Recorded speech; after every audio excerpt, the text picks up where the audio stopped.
Hello everyone, it's Oliver Harper here, and I'm back with stand-up comedian and musician Nick Helm and Rob Hill, aka the Bad Movie Bible. This time we are covering Die Hard with a Vengeance. Now guys, you did say, I think during Die Hard 2, that you think Die Hard 2 was the best sequel, and I disagreed. I think Die Hard with a Vengeance is the best Die Hard sequel. I think that Die Hard 2 is like a pure Die Hard sequel where it's the same thing again. But then by the time they made Die Hard 3, they'd already done Under Siege and all those other Die Hard knockoffs. And so it was like they couldn't really do this. I think really it doesn't exactly feel like a Die Hard film because it doesn't have like the Die Hard format. But it's like, oh, it's Die Hard in New York, and it's not really that, and it doesn't have like the claustrophobia, but it's John McClane is doing something completely different, and he's in like it's still exactly John McClane, and he's still recognizable as John McClane, but they've just put him in a completely different kind of like situation, and I think it's brilliant. I think it's probably better than Die Hard 2 because it gives you something different. But Die Hard 2 gives you something, makes it into like, this is what the franchise is. If it wasn't for Die Hard 2, you wouldn't be able to go kind of like off-piste and do Die Hard 3. I think the first 3 Die Hard films are all excellent. There you go. Rob, do you agree? I do. Broadly speaking, yeah, definitely. It's like Nick says, it's not a Die Hard film in that everything that makes Die Hard really is kind of absent. The whole point of Die Hard is that John McClane's the wrong guy in the wrong place at the right time, or whichever collection. Whereas in this, he's actually brought into it, and the format, obviously, like Nick says, is all completely different. But I don't think that matters. That's not why I prefer Die Hard 2. Like Nick says, you can't just keep making the same thing over and over and over again, unless you're Godfrey Ho. But the thing with the second one is I grew up with it, so it's got the same kind of nostalgia effect that the first movie does. Whereas Die Hard 3, I remember it coming out and I remember loving it, but you always have a slightly different connection, I think, to a movie that you remember coming out rather than that you grew up with. I think Die Hard 2 is sort of like Ghostbusters 2 or Naked Gun 2. Like when you're little, you just think that they're as good as each other. Yeah. I do stand by Die Hard 2 as a genuinely great movie, though. Objectively, it's a really good movie. I don't think it's a disappointment. It's not as good as the first one, but it's pretty flawless, really. Okay, let's get this movie rolling. So if you'd like to sync up this commentary with your own copy of the film on Blu-ray or via streaming, it's on Disney Plus and Hulu. Put the timestamp to 0 and press play now. Weird thing about this movie, when it came to DVD, it wasn't part of Die Hard 1 and 2 in the UK, because this was done by... Wasn't this Touchstone? Over here it was, yeah. Because Fox owned the rights to it in America and Japan, but because it was a different production company, because apparently Bruce Willis had fell out with Joel Silver and Larry Gordon, he went with Anu Vanya, who had left Carolco to set up Synergy, who produced Super Mario Brothers, I think the Renaissance Man, Judge Dredd. See, the Synergy logo, to me, that's Judge Dredd, right? And He did Evita, but most of their movies were released through Touchstone or Hollywood Pictures. So Die Hard with a Vengeance was on its own when it was on DVD, and you couldn't get it with 1 and 2, bizarrely, in the UK. As soon as this film starts, you know that it's a different movie from the others. Straight away. Yeah. It's like the tone is different. It's like in the cinema, it was so exciting when this started, and you're like, "Oh God, what's going to happen now?" And we're in New York. And you're really in New York as well. I love these movies that start like this. They just throw you straight into New York, and there's the images, there's the music. But then it cuts it all through with a terrorist attack, which takes you by surprise. It's so well done. Boy, it's an amazingly good opening, isn't it? I haven't rewatched this in preparation, so wow. John McTiernan, he shoots those wides from really far, so it gives you that POV, like you're a bystander watching, and it's really. And that's all been staged for real as well, isn't it? Yeah, surely. No CG. They show you the behind the scenes, the whole stunt. You know, the making of this movie is hosted by the gentleman Reginald Val Johnson from the first one, and obviously number 2 to send a fax. But he hosts the sort of making of, which has music in it from Predator, Commando, and Aliens as background music. It's so weird. It's nice that they got him back, though. Oh, yeah. He was saying, like, people was constantly given Twinkies, so he must have put on extra weight during those years. So this all came from Jonathan Hensley, who had written a spec script which was designed for Brandon Lee. Oh, was it? I didn't know that. I didn't know he had an actor in mind for it. So Brandon Lee had read one of Jonathan Hensley's scripts, and he goes, "I want you to write one for me." So that basically came Simon Says, which is basically about a cop who wakes up and he finds out he's got this guy who's trying to kill him.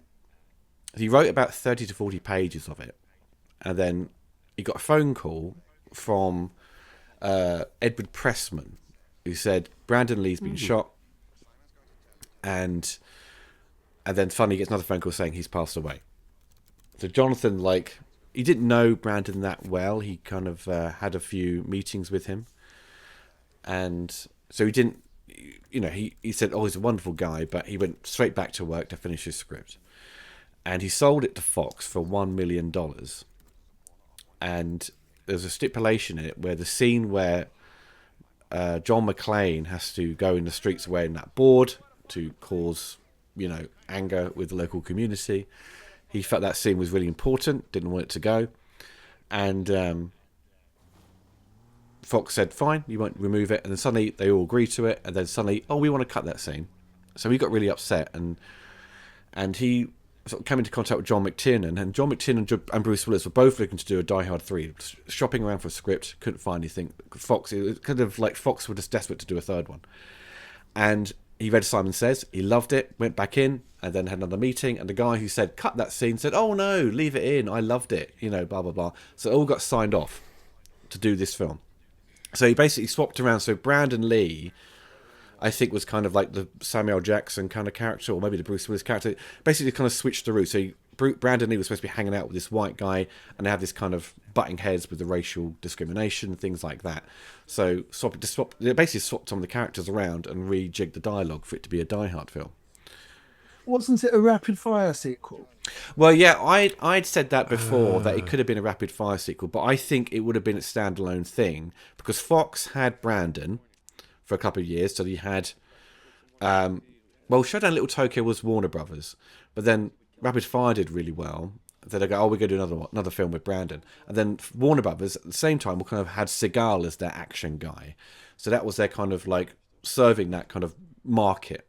With obviously Brandon dying, it kind of shifted things. And I read this was going to be a Lethal Weapon sequel, but I couldn't find any evidence of that. And Jonathan Hensley didn't mention it. I think people have kind of gone to the conclusions there because it's a black guy and a white guy teaming up to do a thing. Yeah, for sure, man.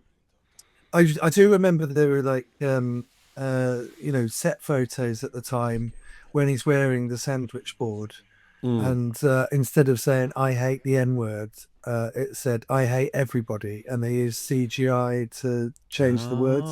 Yeah, well, no, it's all done with CGI, isn't it? Because the sandwich board was actually, this is one bit of trivia I remember. The sandwich board was actually blank when they filmed. No, it said "I hate everybody." No, I think this is a myth, because the "I hate everybody" was an alternative they used for the TV screenings. Oh right, okay. But so both the "I hate everybody" and the original are CG'd onto a plain white board. Apparently, I think that's right. Well, I remember it the other way, Rob. So I'm going to Google it now. When I meet you in person next, I'll fight you. But what I really loved about with Die Hard 3 is that, because the other two, Bruce or John McClane is on his own. He kind of talks about the other cops he works with, any kind of small piece, like in the first one where he kind of references, being a cop in New York and stuff. So this time it expands everything. He's now surrounded by loads of characters who are there to... Well, the ensemble cast in this is brilliant. Oh, you yeah. know. Yeah. My mum, I went to see this with my mum when it came out, and my mum really loved Graham Greene from Dance with the Wolves, and the cast is great. Like surrounding him with a group of people, is like a really good move. Or everyone in this van right now is great. Bruce Willis looks incredible as well. What an intro to the character, Yeah. giving him like aspirin, and he's got a hangover, and you know where he is. He looks brilliant. Yeah, He really does. He looks sweaty and dirty and hungover, and yeah, it's brilliant. And this is as good as he's going to feel all day as well. That's what kind of upset me by Die Hard 4, where he'd shaved off his receding hair. I was like, no, he kind of needs that, just keep a little bit of it there. That's what defines him, Oh, look at that. Look at it. That's just beauty defined. It is John McTiernan shooting anamorphically as well, so it all looks stunning. I remember I saw this when it came out on VHS. Obviously, it's a pan and scan tape, but you didn't really know. I think I did buy a widescreen tape of this as well. But I got it on Laserdisc, and it's like edge enhanced to fuck. It's like the sharpness has been turned up to 11. It's like THX version. It's like, didn't do a particularly good job. But I think this one's probably the most. I don't know, if you didn't know Die Hard 1 and 2, I don't think it'd be a problem if you went straight into this. Oh, no. Even more than the last one, this is more of a standalone film, I think. Yeah, because the last Die Hard 2 was trying to be an old-fashioned sequel, wasn't it? Where you just do the same thing again, but a bit bigger. And so you've got to bring Al back, and you've got to do all the things, and they broke free of that for this one. Well, is it worth saying that all of the Die Hards are based on different source material? So yeah, good point. So the first one is the glass tower, and then the second one is 58 minutes, and then this is based on a script called Simon Says. And then... So what was the fourth one? Because I know it was based on a short piece, wasn't it? It was a magazine article about the New Orleans flooding. That's right. And then the fifth one was inspired by a really bad spell of vomiting. I think I think the fourth one was based on. It was going to be based on the New Orleans flooding, and then that kind of came and went, and then they changed it to a thing about a tech. It was an article about a tech guy, and they changed it to that. That's what I read. Because originally this was supposed to be Lawrence Fishburne, right, in the role. Because well, they wanted him, but he turned it down, didn't he? Because he wanted too much money, and I believe his agent was telling him to push for lead roles, not supporting roles. Okay. And then I remember there was some sort of disagreement with him and Synergy where they had to pay him some money, either because he agreed at one point, but Andrew Vanier, who had left Coralco, after Mario Casar had obviously left as well because Coralco collapsed around this time due to Cutthroat Island. So Vanier went to, I think it was like the Cannes Film Festival, where Pulp Fiction was premiered, and he was so impressed by Samuel L. Jackson. He thought, well, let's go with him. But I don't know what the time frame of that is. I think it was probably correct because of this film was probably a month shoot, and then the film doesn't deploy that much CGI. I think any sort of a couple of explosions near the end by. Well, there's a bit when he surfboards on the dumper truck. Yeah. It's before Escape from LA. It's like, but it has the same effects team from Escape from LA, Buena Vista, and they did another company called Mass Illusion. Right. But I remember the effects not being particularly great in this. The CG when they jump off the ship, it's like it's like this weird cut out copy of them. This is always good when he throws the knife. So good, isn't it?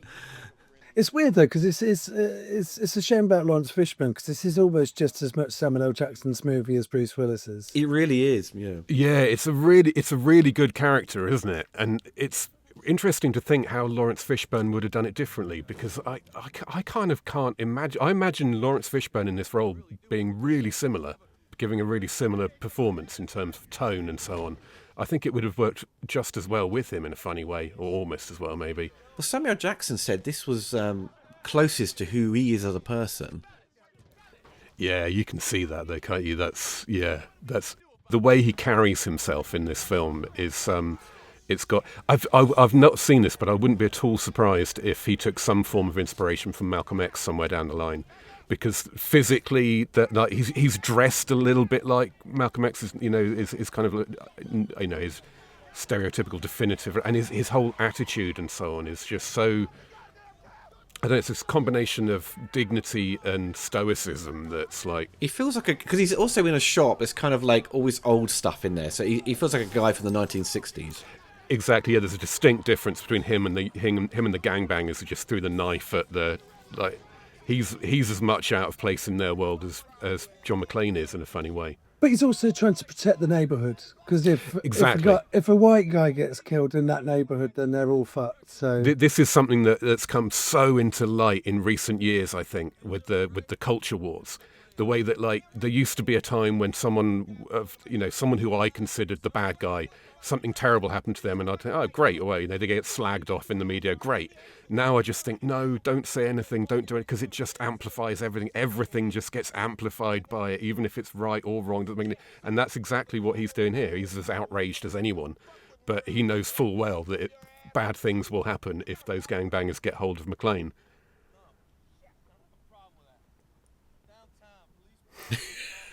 Bruce Willis is so fucking good in this as well. But Bruce Willis, he flip-flops a lot, right? Because he said he didn't like Die Hard 2.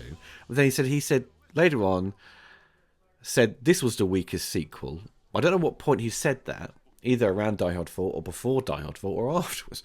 But it's because he said they turned this into a buddy comedy, And I was like, well, yeah, but that's what makes it work, and that's what kind of happens going forward. And isn't that the script he signed off on? And isn't it the fact that they just made Pulp Fiction together, and it's just like, this guy would be good to work with. They're all revisionist. Like, Stallone hates all of the films that no one else hated. He'll never come out and defend a Rocky V or anything like that. He'll never defend it because everyone else said that they didn't like it. So I don't know, but that's weird. That's weird about this film, because I remember Empire gave it 5 stars when it came out. It was the most successful film of 1995. It was such a roller coaster. Speed? Did it beat Speed?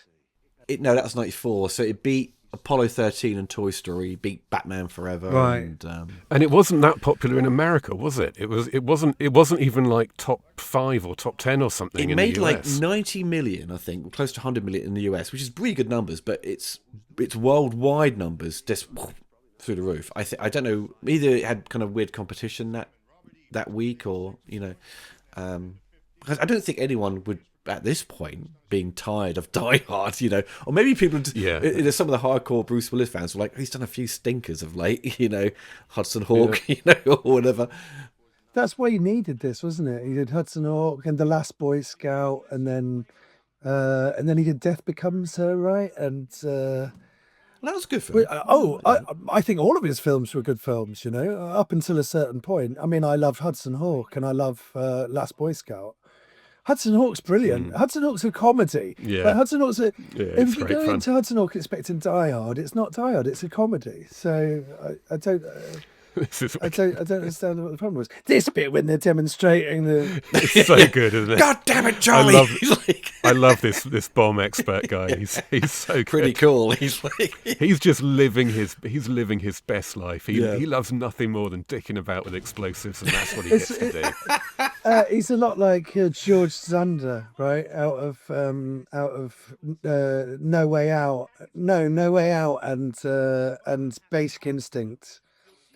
Yes. Yeah, you're right. Yeah, it's almost like you could have just cast him. It's exactly the same character. Yeah, it's such brilliant sound design, because that explosion was so loud when you first hear it. You think that's a tiny dot of it, and when he opens up those, like, the doors, you've got this massive, like a huge vat of it. It's like, oh my god, what can that do? And obviously you see when the goes off on the ship. Yeah. as implausible as it is that an explosive expert would demonstrate a bomb in a police station, in script terms, it's a really important moment to give us a sense of just how big that bomb is. Health and safety was a lot more lax in 1995. I think you could get away with it.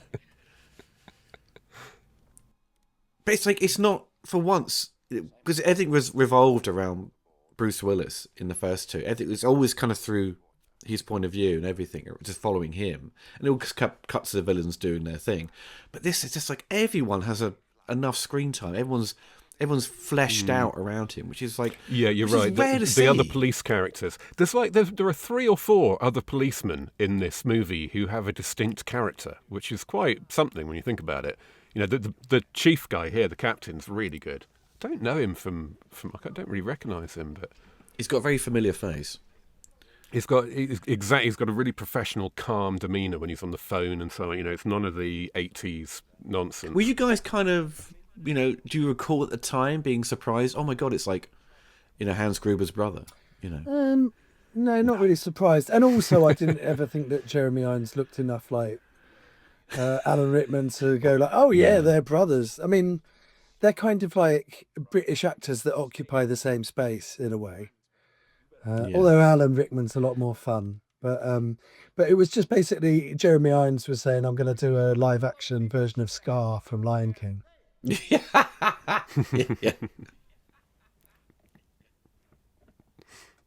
But yeah, it's Bruce Willis, and he's like the spearhead of this amazing ensemble cast. Yeah, it's a really clever. Well, it's not a clever evolution because they just stole someone else's script, didn't they? They just bought another script in. But it's a really useful shift for the series to make, because you can't just keep on making those die-hard formula movies. And like Nick says, there were so many knockoffs by this point.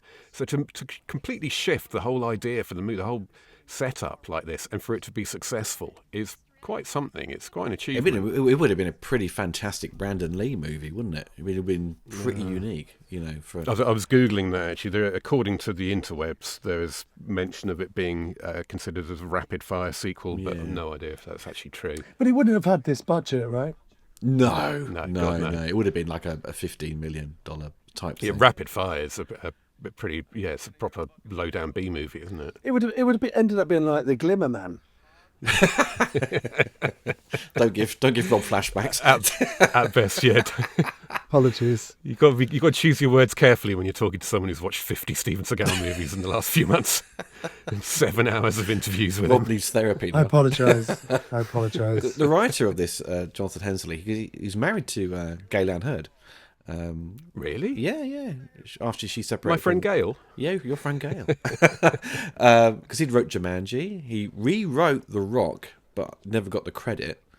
He wrote The Saint, which then got butchered by Val Kilmer, apparently. And he wrote Armageddon, and he directed and wrote The Punisher, which Gaylan Hurd produced. Yeah, she produced it, yeah. Oh, right. Okay. Which I thought was a pretty good film, actually, Thomas Jane one. It's good action in it. Didn't he do Payback as well? No, I don't think he did. No, there's another director who I thought I got confused with, because there's a director who did that the Tom Hardy film Legend, and I thought, oh, is that the guy who did, these old action movies? But I can't remember his name now. But he hasn't done anything for a few years. But no, he did Ice Road Vengeance. Sorry, I was about to say he did a really average Liam Neeson movie, but it's actually a sequel to a really average Liam Neeson movie, which came out last year. I didn't even know this film existed. He directed it as well. So yeah, last year he had a Liam Neeson, one of those old men action movies out. Ooh. He did a load of young Indiana Jones as well. Oh, Brian Helgeland did Payback. That's right. Yeah. So what else did Brian Helgeland do? On the spot. Rob's got interwebs going on. I love how because at the beginning they're all kind of theorising what is the bad guy's motives, who he is his personality. It's all just a ruse. It's all just something, just a trick. When obviously just one little reveal is that you get the stammer from Gruber. Yeah. Brian Helgeland did Mystic River, LA Confidential. Oh, wow. Action-wise, Man on Fire is his most obvious thing to be proud of. Green Zone, Conspiracy Theory. Yeah, looks like he was buddies with Mel Gibson at some point. That's white man with white man problems. I love those. Yeah. I love those lines. It's so good. I do feel sort of like that they don't really... there's the Simon Says thing that goes on, but if the film was called Simon Says, then they would have leaned into it a bit more. It's kind of like they've got this high concept idea for a film and they kind of like mask it a little bit. It's done away with by the end of the second act as well, isn't it? And it kind of... that's what I'm never quite so sure of, is the last act of this, where it's kind of basically just a chase. Well, I think we'll get to it. Or we will get to it. But it's the bit at the end with the alternative ending, because the film doesn't have quite a good ending. It's a bit lackluster compared to 1, 2, and 4. We don't mention 5. They tried a few things with the ending, didn't they? Yeah, things didn't test well. But also, like, the alternate ending with the rocket launcher is kind of... That's crazy. Oh, God, yeah, I've read about that, but was it filmed? You never seen... Yeah. It's on... Oh, yeah, it's weird. It's really weird. It sounds absolutely demented. It doesn't feel like... It doesn't feel like it's the natural ending to this film, you know? Isn't it like John McClane's playing chicken with Simon with like a rocket launcher or something? Russian roulette. They sit in a... Like, John McClane turns up, he's wearing like a black kind of raincoat, and he's got like this rocket launcher, and they sit at a table in like a cafe and they spin this rocket launcher around and it lands on Jeremy Irons, and then he just shoots him out of a window, and it's kind of like, that's weird. But then the ending that they picked doesn't really have the big yippee-ki-yay motherfucker that Die Hard 2 has, you know? No. I mean, it's so cathartic at the end of Die Hard 2. It's kind of like, how are you going to do it in Die Hard 3? And it's a bit of a damp squib. But I do have the line though in Die Hard 2. He goes, freedom, not yet. Not yet. Yeah. not yet. He punches him, so good. Franco Nero. Yeah. This bit coming up, with the train accident, it reminded me, like, I'm sure there was like a Universal ride or something where train... earthquake. Yeah, The earthquake one. Yeah, you're underground. I think they actually use it in Beverly Hills Cop 3, right? Yeah, they absolutely do. Yeah, it makes the whole film look really cheap as well, because they've just repurposed it. Yeah.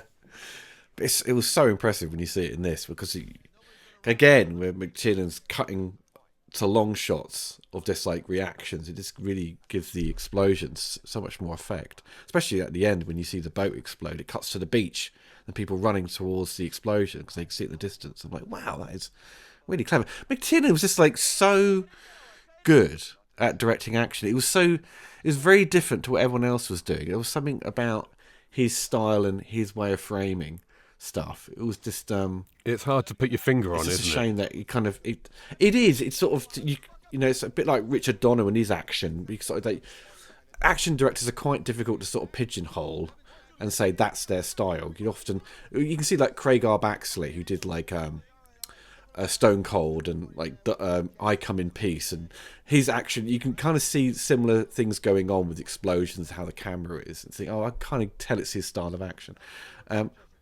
John McTiernan is amazing. You know, there's that bit in Hunt for Red October when they're all speaking in Russian. No, I love this bit. Yeah. And then it zooms really slowly into, I think it's Sam Neill's mouth, maybe.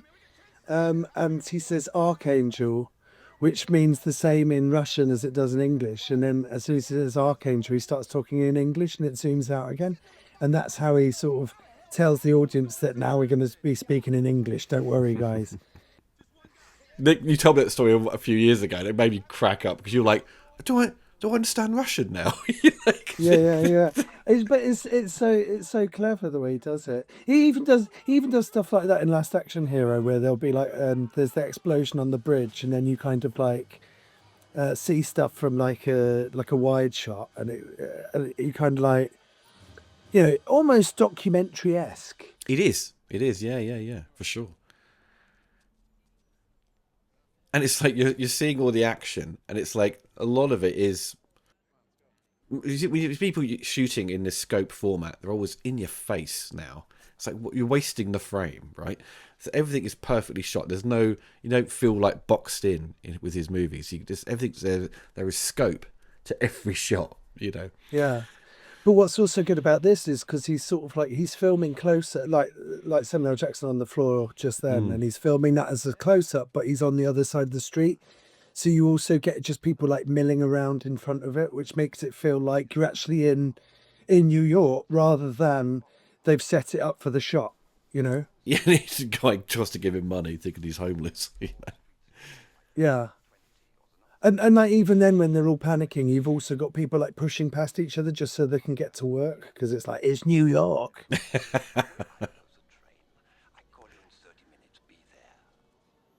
Oh, I should mention Graham Greene, who you mentioned a minute ago. The he's Canadian, I think, isn't he? But the one from Dances with Wolves died a couple of months ago. Oh, that's a shame.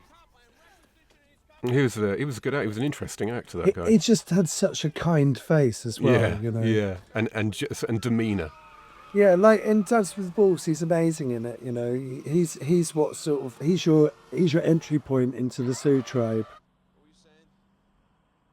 The taxi time. Now, lads, I'm sure you both played. Even Rob played Die Hard Trilogy. Oh, do you know what? I did. I played this a lot, actually. Yeah, on the PlayStation. I never played it. What? You're a taxi in it? Oh, it was awesome. It was the first time I'd ever played a game where you could like just drive a car around in traffic in in a real environment. It was awesome. So you got a timer, haven't you? You've got to get to the next bomb before it goes off. That's basically it. You know, a bit like Crazy Taxi. If you ever played Crazy Taxi, that was a lot of fun. And the Die Hard, my favourite one on that game though was the second one because it was the old light gun, it was on the rails shooting thing. Yeah. And I used to play that for hours. I love the first one. Weirdly, I played it again recently. This bit's funny. I mean, there's loads of really funny lines in this. You're like, are you actually aiming for these people? well, maybe they're mine. Yeah. It's just McLean. It's flying over the thing. And they're really out there, aren't they, as well? They're not, I mean, I'm sure Bruce Willis isn't doing the actual driving, but they are, the shots in the cab they're not green screen or anything. No, it's surprisingly good. This is, I mean, that's what makes it kind of stand the test of time, isn't it? Yeah, this is just New York porn for me. I love this stuff. Just show me New York in the 80s, early 90s. This is the point, though, in the 90s where they had cleaned up New York quite a bit, right?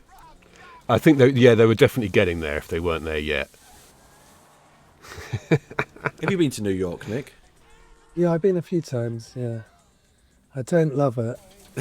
Is it just too busy? It's just, there's quite a lot of anger. I found there's a lot of anger, and I didn't really enjoy it. I like Los Angeles because it's sort of bullshit, and you kind of like go, I know it's bullshit, but everyone's nice to you.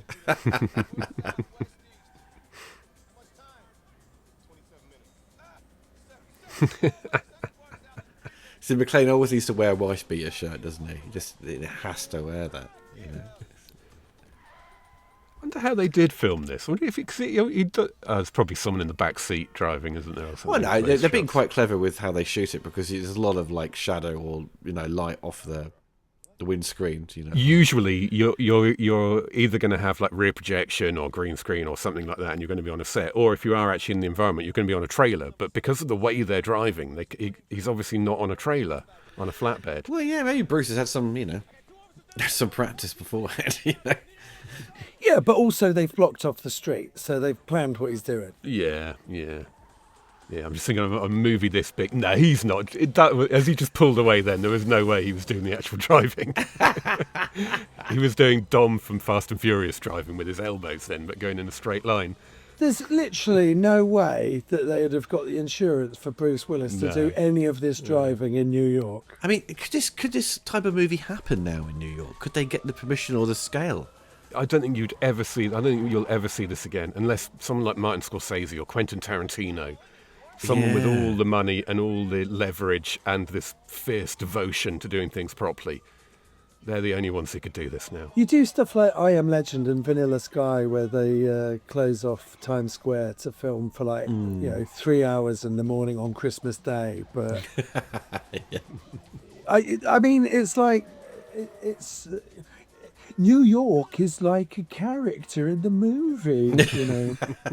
Well, it's like this, isn't it? There's certain directors that can really capture New York. I think one of the best actually is Ivan Reitman, because he, like with Ghostbusters, You're right, yeah. 1 and 2, it really captures the energy and spirit of New York. Sure, but this almost has a Spike Lee kind of thing to I it. was thinking, have you seen Spike Lee's last, the remake of High and Low? I've forgotten what it's called. Highest and Lowest, I think it might be.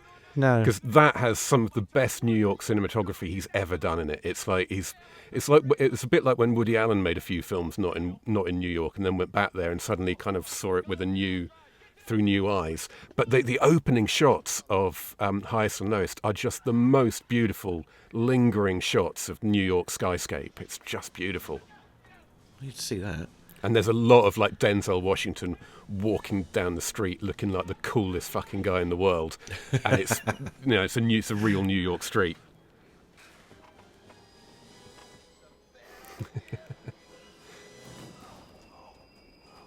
Yeah, I don't think that's how it works, is it? Can you really do that? I don't know. I've not been, so I can't confirm that. You can't do that in London. After the apparent backlash from our last commentary, Ollie, I'm not going to criticise anything in this one. but yeah, the heat on the street and all the gang stuff, that's like Do the Right Thing, and it's great. It was so exciting watching this film, because it was like set piece, and in between you've got comedy and you've got these really likeable side characters, and it's a mystery as well. You're trying to work out what's going on, and you're just flying by the seat of your pants. And then when the guy gets in the cab, what, you don't like white people? It's so racially charged, isn't it, as well? It's not just like lip service to the subject. But it was in society at the time, wasn't it? It was kind of like, this is what it is. This is what it's like. Well, this is a couple of years after hip hop blew up as well, isn't it? And kind of opened a lot of people's eyes outside of America to the racial dynamics. Well, the writer said when he wrote the character, like, he didn't, because he's not going to make attempts to try and write like how a black person would talk, because he said it's impossible. He said, so basically he would just write the character. Impossible. It's impossible. It's impossible to write how a black person would talk. Well, Steven Seagal would challenge that view, Ollie. Well, he said it was kind of like, it's not his way of speaking, so he would write the character kind of like more of a straightforward thing, and then the actor would be best deployed to change the dialogue to fit. That's what that was his approach. So well, that's what you should do anyway, really, isn't it? I mean, Lawrence Fishburne would have approached it slightly differently. Yeah, so you can kind of guess, like, you can very clearly that Samuel Jackson has kind of spiced up what he says.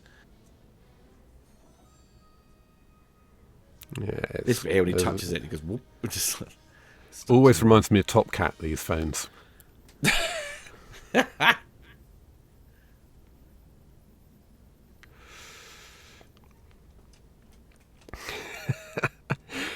Bruce Willis he's so good at the New York cop expressions in this. His facial expressions, he's always kind of gurning. He's always in a bit of shock all the time, isn't he? But he's got the look and the expressions, and the performance of a working man. Yeah, who's irritated by what's going on. He understands how important it is, he's got to do it, but he's still irritated by it because he's got a hangover. Yeah. He wants to be left alone. And he needs his lunch break. He's not had it. He's playing a hero, but a hero would be, no emotion, I've got this, I know what I'm doing. But he's doing it like the Indiana Jones route, which is like, oh, fuck, how am I going to do this? Yeah. Reluctant, but also kind of not beaten down, but he's not someone who easily gets the advantage in any normal day-to-day situation in life. That was always a great line of Indiana Jones in the Raiders, where he goes, I think they said something like, "What are we going to do?" He goes, "I don't know. I'm making it up as I go along." That sums up the character really well. That little bit of dialogue. It ain't the years, it's the mileage. yeah. That sums them up. That sums up both these guys. In a way. Yeah. Oh, fuck. Oh no, fill it up with Vimto. Get rid of it. Or Tizer, whatever your poison. But he's not an expert. He's just doing what he thinks is the best thing to do in that moment. The guy's shaking and holding the gun. It's a bit like a loaded weapon one. He's like, he's got the mime's got the fake gun. He's like, fuck. But that's what Bruce Willis gets about this character, and a lot of people don't when they ripped off Die Hard. Is that he can't be an expert. He's not a SWAT team leader. He's not like he's not got these. He's not a former Marine. He's not former CIA. He's just a cop. That's all he is. So he's got relevant skills, but that's it. This is the last time, because Die Hard 4 is a legacy sequel, so this is the last time you get him in the first cycle where he's just John McClane. And he does some fairly spectacular things later, but not enough to break it for me.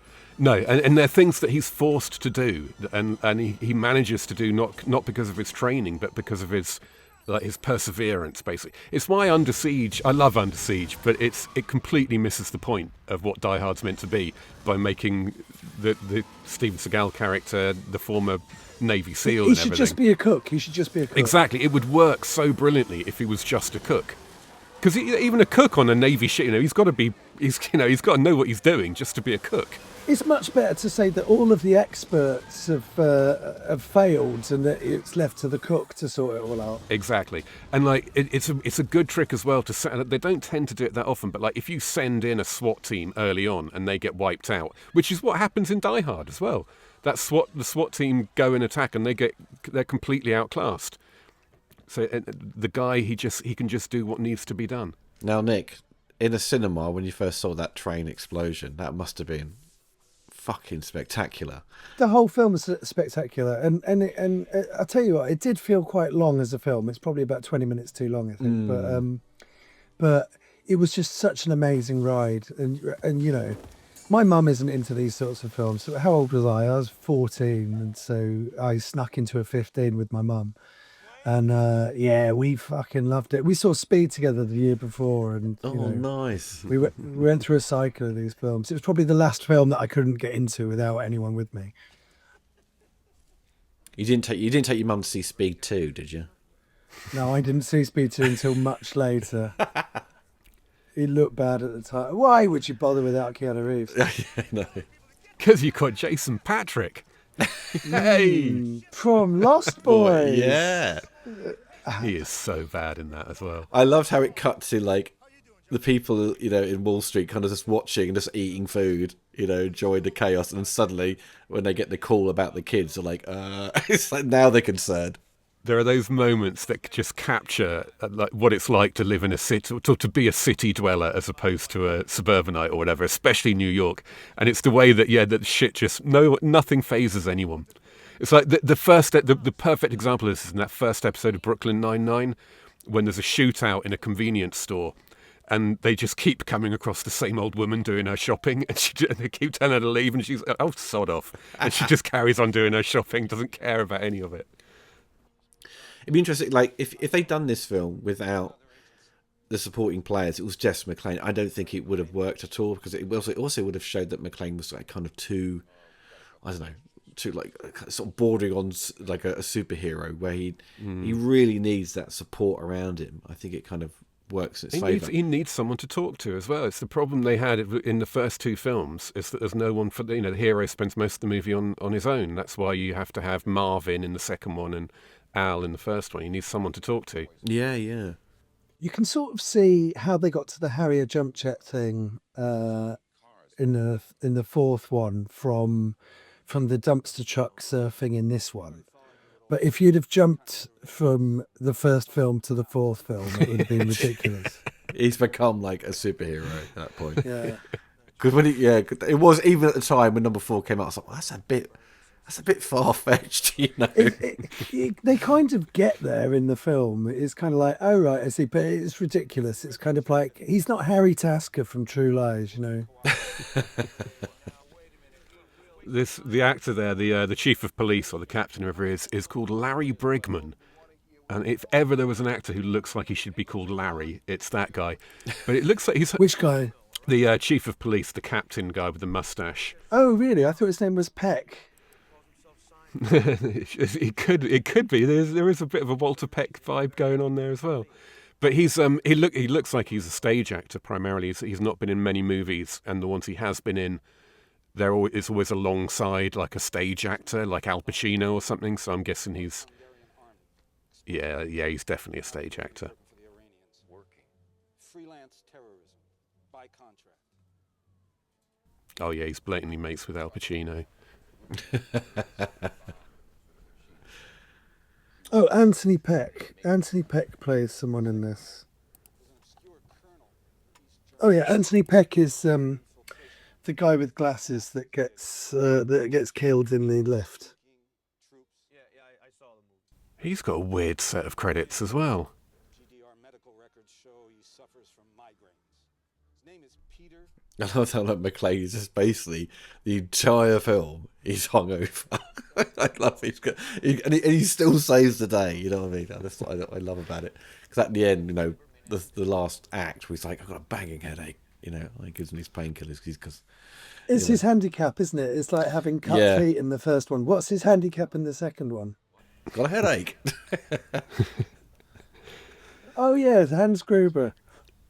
It shows what he can stand, because he's basically not slept as well, isn't he? And he starts off with the hangover, and we're not even halfway through yet, and he looks like this already. He was put on suspension, wasn't he? I think.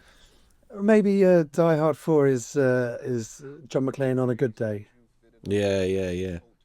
And this is him with a hangover, and without a hangover, he can, jump around like a spider monkey on a Harrier jump jet.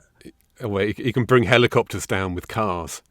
I love that stunt in the film. That's marvellous. It's so good. It's got that French martial artist. I think he might have been Kiss of the Dragon, but he's like really good at sort of, what's that sort of outdoor, like parkour. Yeah, he's really good at that. Oh man, that parkour joke in Punisher Warzone is incredible. Oh, I've not seen Warzone. You've not seen Warzone? Oh my god! Stop the press.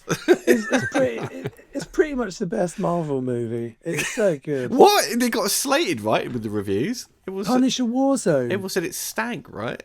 Punisher Warzone's brilliant. Yeah. I don't remember it, but I'm just looking at it on. Yeah, I did like it. Looking at my Letterboxd. And it's so nasty. It's just horrible. It's horrible. Ray Stevenson. Yeah, it's horrible. What a great movie, though. Yeah, horrible. It's a great movie, but it's horrible. Oh, it's horrible. That should be on the poster. It's just so dark, but it's really funny. It's just really funny as well. Yeah. This scene in the car's long, isn't it? It is, isn't it? Goodness.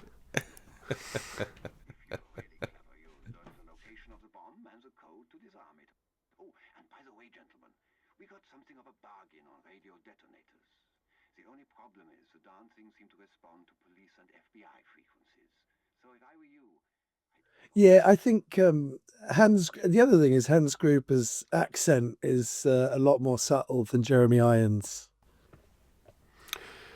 Yeah, they're not an obvious pair of brothers, though, are they, in a lot of ways? They're just two British guys that share the same kind of space. Well, so I suppose who do you think around this time that would have been an alternative to Jeremy Irons?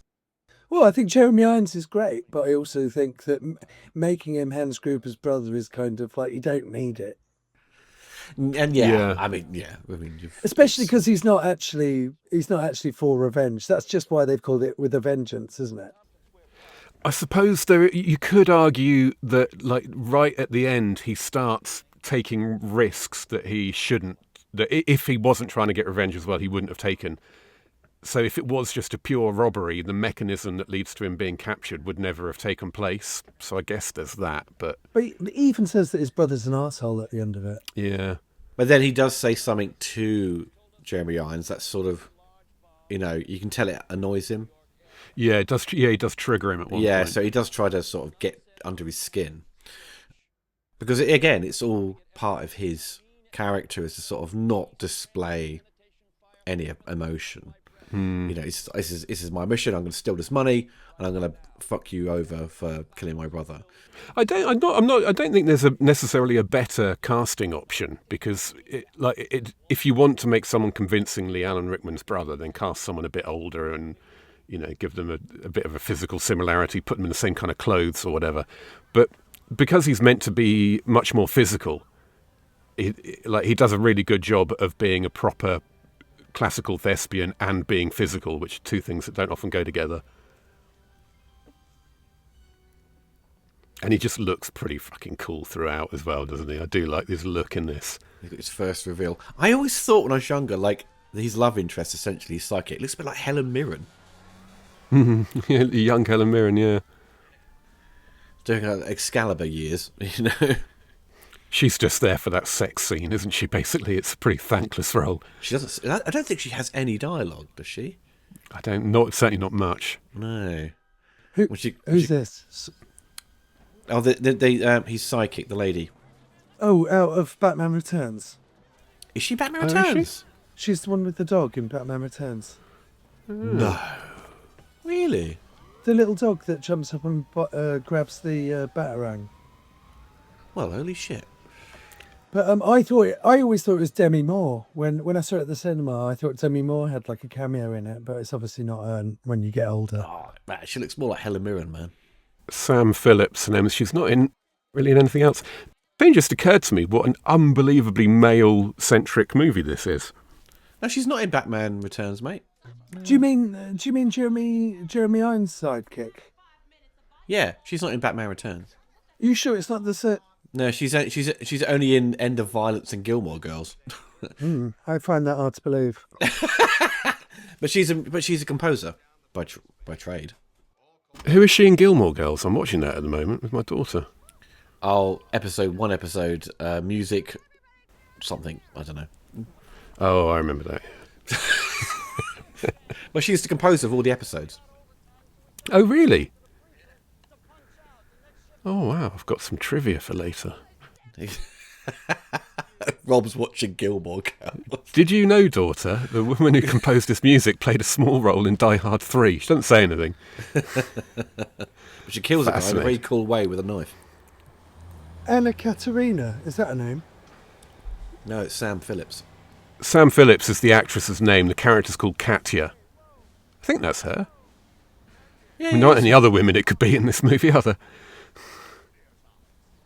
Or are you thinking, Nick, of the lady who works for the police with the curly hair? No, I'm not thinking of her. Okay. What do you guys think of Jeremy Irons' American accent? Fort Knox, huh? It's like, see, man. It's no Hans Gruber. It's the goddamn cops, Dave. Do you find it harder to buy a British actor doing an American accent than an American actor doing a British accent? Not in terms of the quality, just the psychological leap you need to make. You can, you can kind of smell it a mile off. Like Kenneth Branagh doing an American accent, you kind of think, why is your American accent so bad? Yeah, they always sound bad to me when British actors do American accent. Hugh Laurie in House, I believe. People have talked about how good his accent is in that, I believe, and it sounds ridiculous to me. Yeah. Henry Cavill's quite bad at an American accent, Scott Adkins as well. I can't believe I'm saying something, but Tom Holland is pretty good. yeah. But Scott Adkins does an American accent quite often, and it just doesn't sound right to me. Does it in The Rip. It's pretty good in that.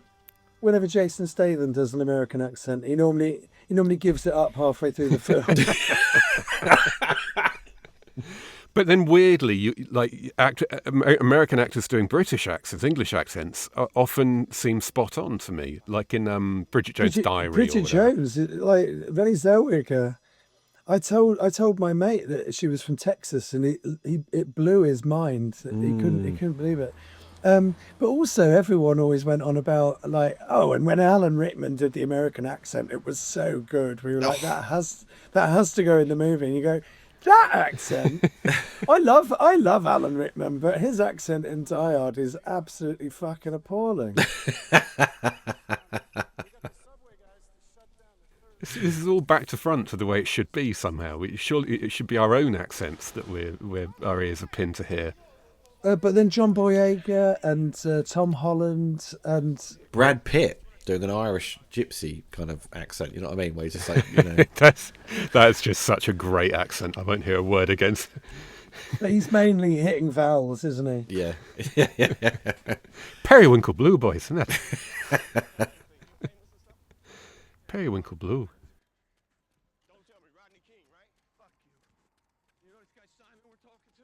Like I said, I've been watching all these Steven Seagal movies for their accents. And it is funny when he starts doing his full-on Man of the South accent just out of nowhere in about 2003. It took me a while it took me a few viewings to work out what the lottery ticket thing was. But right at the beginning, he asks everyone their lottery numbers because they all bet their badges. Say 4 numbers, though. Yeah, it's weird. And but that's what tips him off later, isn't it? Because that guy just stole his badge. Yeah. And then it's just like, oh, that was my friend's badge. And we know that because of the lottery numbers right at the beginning. I'm not sure I'd ever clocked that. It's Chekhov's lottery numbers, isn't it? There's a good little bit with the Germans later on where they give... Samuel Jackson gives him that briefcase. I think there's a bomb in there or something. And he goes, oh, okay. And he puts it down. And the guy goes, no, what are you doing? And the German guy picks it up. Because don't leave it. Because a kid will pick it up. So, even though this is all just a job for them, they're not evil guys in terms of like the classic villain. And it goes with Hans Gruber's attitude where he had sympathy for people who were in, like a woman who was pregnant, she needed to have a couch, or people need to go to the toilet. He's like, yeah, okay. So, but also it's interesting that now, the mid-90s, the Germans have come back in to be the villains again, which was like, the 80s it was the Russians, wasn't it? And then, yeah. But at this point, I think they joke in like the JCVD movie where these two guys in the video shop talking about, was it either... like in True Lies, complete shift of the bad guys. You know what I mean? It was no longer the Russians anymore. People's guy from the Middle East, Thanks to Rambo 3. Yeah. Da-da-da-da-da-da. Yeah, this is from Dr. Strangelove. That's right, man, yeah. It's really well chosen. Another cracking score by Michael Kamen. And another bunch of really well cast, not exactly extras, but like side characters, like Katja, and the guy who we keep seeing, who looks really German. Oh, the big henchman dude. Yeah, he's got the sternest expression you've ever seen. Like every time we see one of those henchman characters, the camera's always doing something interesting. They're always doing something really emotive with their faces. Like everyone's doing something all the time. This bit's great, with them all getting killed in the background. And the guy's like, what? He's like shocked. Oh. There's a interesting little trivia about this, because the writer got into trouble with either the police or the Federal Reserve, FBI or something like that. It was the FBI, They wasn't investigated him because he knew about the Federal Reserve or the money in New York, in Manhattan. And he was like, I just read it in an article in the New York Times, just pulled the information do you think from that. that's true, though? But how would Jonathan know? You know what I mean? Other than just how would he have access to that? But whenever there is a movie that shows you the inner workings of something governmental that's meant to be secret, you always get these stories afterwards about how, it was so accurate that they thought we must have done. In fact, Dr. Strangelove had this. Didn't Goldfinger have problems as well? They had to be really careful what they shot. I don't believe any of it. I think it's just marketing department makes up these stories to Air Force One had the same thing. They were so worried that that they'd figured out like the protocols for terrorist attack on Air Force One. And so you watch that movie, there is nothing in that movie that relates to real life in any conceivable way. They love making up these stories that it's so real that it freaked people out. The animals go batu batu baba. This bit of music here. This is sort of like the Die Hard with a Vengeance equivalent of the Ode to Joy bit, isn't it? Yes. Where the FBI switch off all the electricity, which means that they can get in the thing. And in here, it's like they've set off a seismic earthquake with the bombs, and so that all of the security stuff has been whacked off, set off whack, and so that's that's the moment of triumph for the bad guys, and the music is kind of like, here you go, the bad guys' plan is off. There's no stopping them now. Exactly. Yeah, that's what it is. It's the no stopping them. There's like a relentless rhythm to this, and also the part of the Beethoven symphony that they use in the first movie. There's another really driving bit in that. This security guard is a complete idiot, isn't he? Because just like they're not even in shot. He just fires off his shotgun, all these bullets, then she comes up behind him and stabs him. The way that sequence is blocked out and cut and shot is like dance or something. It's absolutely stunning, frankly. There was when I was researching Last Action Hero, he said because John McTiernan did a lot of stuff in one take, like moving the camera, there would be no kind of camera B or C in some cases, so it made it difficult to cut the scene down. Yeah. Because obviously with this, I think he's been a little bit more cautious with like, okay, if we need to. This is almost like a standalone lift-out element, though, isn't it? This sequence, it's almost like a song and dance number in the middle of the movie. It's a set piece. It's all got rhythm to it. Yes. With the edit. Yeah, Who edited this? Who edited this film? Peter Menzies. Oh, that name rings a bell. No, something. It's John Wright. Sorry, Peter Menzies photographed it. John Wright. X-Men. John Wright. Speed. Red October. Running Man. Oh, Running Man. well, Okay, yeah, he's got a CV that's not half bad. How come we've never heard of him before? Yeah, we don't. Here we go. Here's the bit. Is this the bit with the jugs? Oh yeah. Oh, we always have to love doing this little game.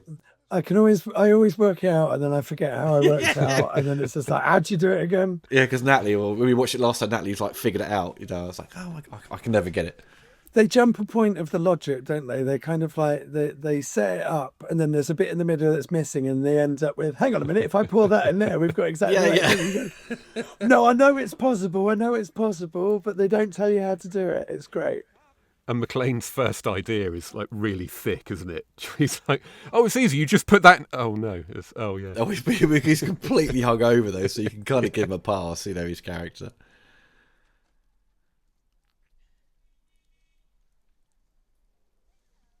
See, Rob, if it was me and you in this situation, I think we'd both be fucked. It'd be like, no, we're screwed. I think we'd probably need Nick in that situation. We need Nick, yeah. Yes, absolutely. Thank you, guys. So what is it? They've got a 3 litre and a 2 litre, and they've got to make what is it? They've got a 4 litre and a 2 litre, and they've got to make 3 litres. This is basically a puzzle in like Resident Evil. This always happens in Resident Evil 2 or 3. You got to balance the liquid so it all levels out, and then boom, the power's back on.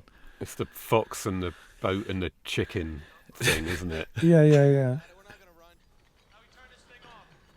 Hang on. Right, what are the rules? This is my favourite hungover performance, I've just realised.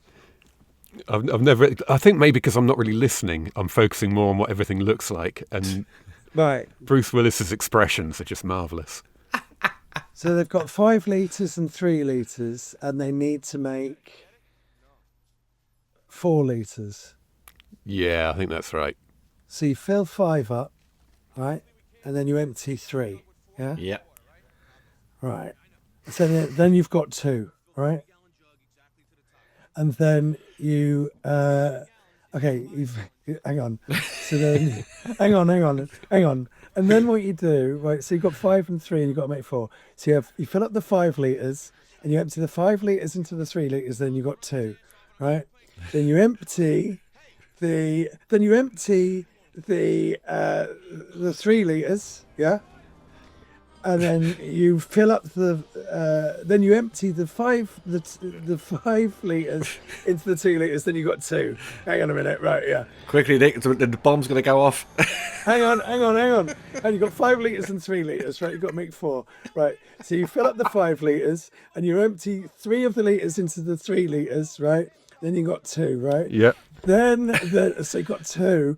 Then you empty the 3 litres. That's right. Right. So you've got 2 litres, and then you empty the 2 litres into the 3 litres. So you've got 2 in the 3, and the 5 is empty. Then you fill up the 5, and you empty 1 litre of that, and you fill up the 3 with the last one, and then you've got 4 litres in the 5. Yeah, hang on a minute. That all got a bit vague then for a moment. No, it didn't get vague. You're not fucking listening, Rob, right?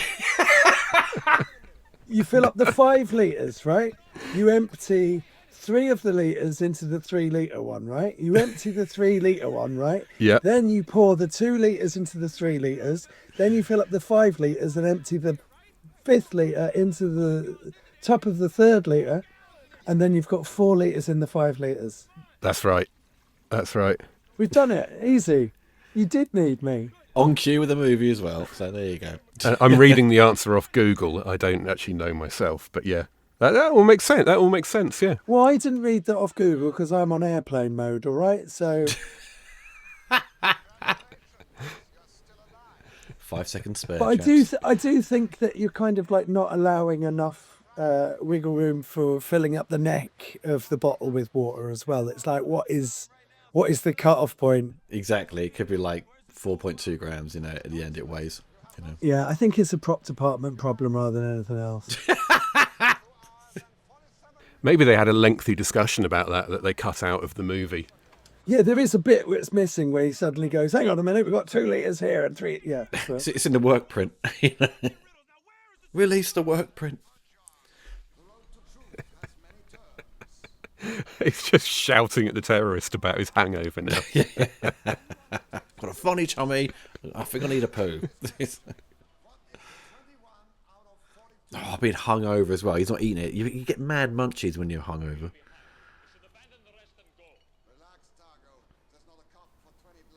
He's in crazy good shape, isn't he, Jeremy Irons? He's always been thin, isn't he? Really, kind of like in that shape, isn't he? Yeah, but he bulked up, right? He's wearing... What, for Dungeons and Dragons? He's wearing Kylie Minogue's outfit from Street Fighter.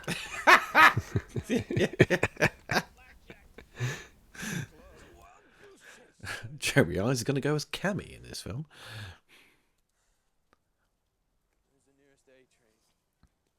Yeah, I love how that, because McClane's now catching on to this bullshit. It's just a wild goose chase. Because when they get to it's at the baseball arena, where it's just like these little puzzle they've got to solve. He's just like, he's just further delaying them. And yeah, he doesn't even bother going there, does he? I think doesn't he send Zeus? Hey, Zeus, yeah. I think we might have missed it, but there's the Pulp Fiction reference, isn't there, when he says, what are you going to do later? Smoking cigarettes and watching Captain Kangaroo. And that's what he's singing in Pulp Fiction. Oh. Smoking cigarettes and smoking Captain Kangaroo. This bit's great when the 12-year-old kid goes, you can steal City Hall. And you're like, what fucking kid talks like that? We weird you mentioned Pulp Fiction, because I always seem to forget Bruce Willis is in Pulp Fiction. It's always yeah. My memory is always Uma Thurman, John Travolta, and Samuel Jackson. It's never Bruce Willis is part of that thing, but he was like the biggest star in it. Yeah, Butch. and John Travolta had kind of fallen off the radar, because I remember Tarantino saying, like, when he used to walk around with John Travolta, he was a superstar, but Hollywood didn't see him that way anymore. It's like, this is ridiculous. But Bruce Willis was in a slump as well when he did Pulp Fiction. So it kind of felt like it reinvented his career as well. But when you look back on it, it was like, we've got Bruce Willis in Pulp Fiction. But he's buried right in the ensemble cast, isn't he? He's kind of... He is, man. It's not Bruce Willis's film. No, it's not. He's brilliant in it. He's brilliant. But like, it felt like it was just as much of a chance for him as it was for John Travolta at the time.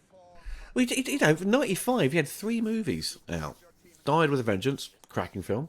4 Rooms is uncredited, though. It's a small thing. But 12 Monkeys. 12 Monkeys is amazing.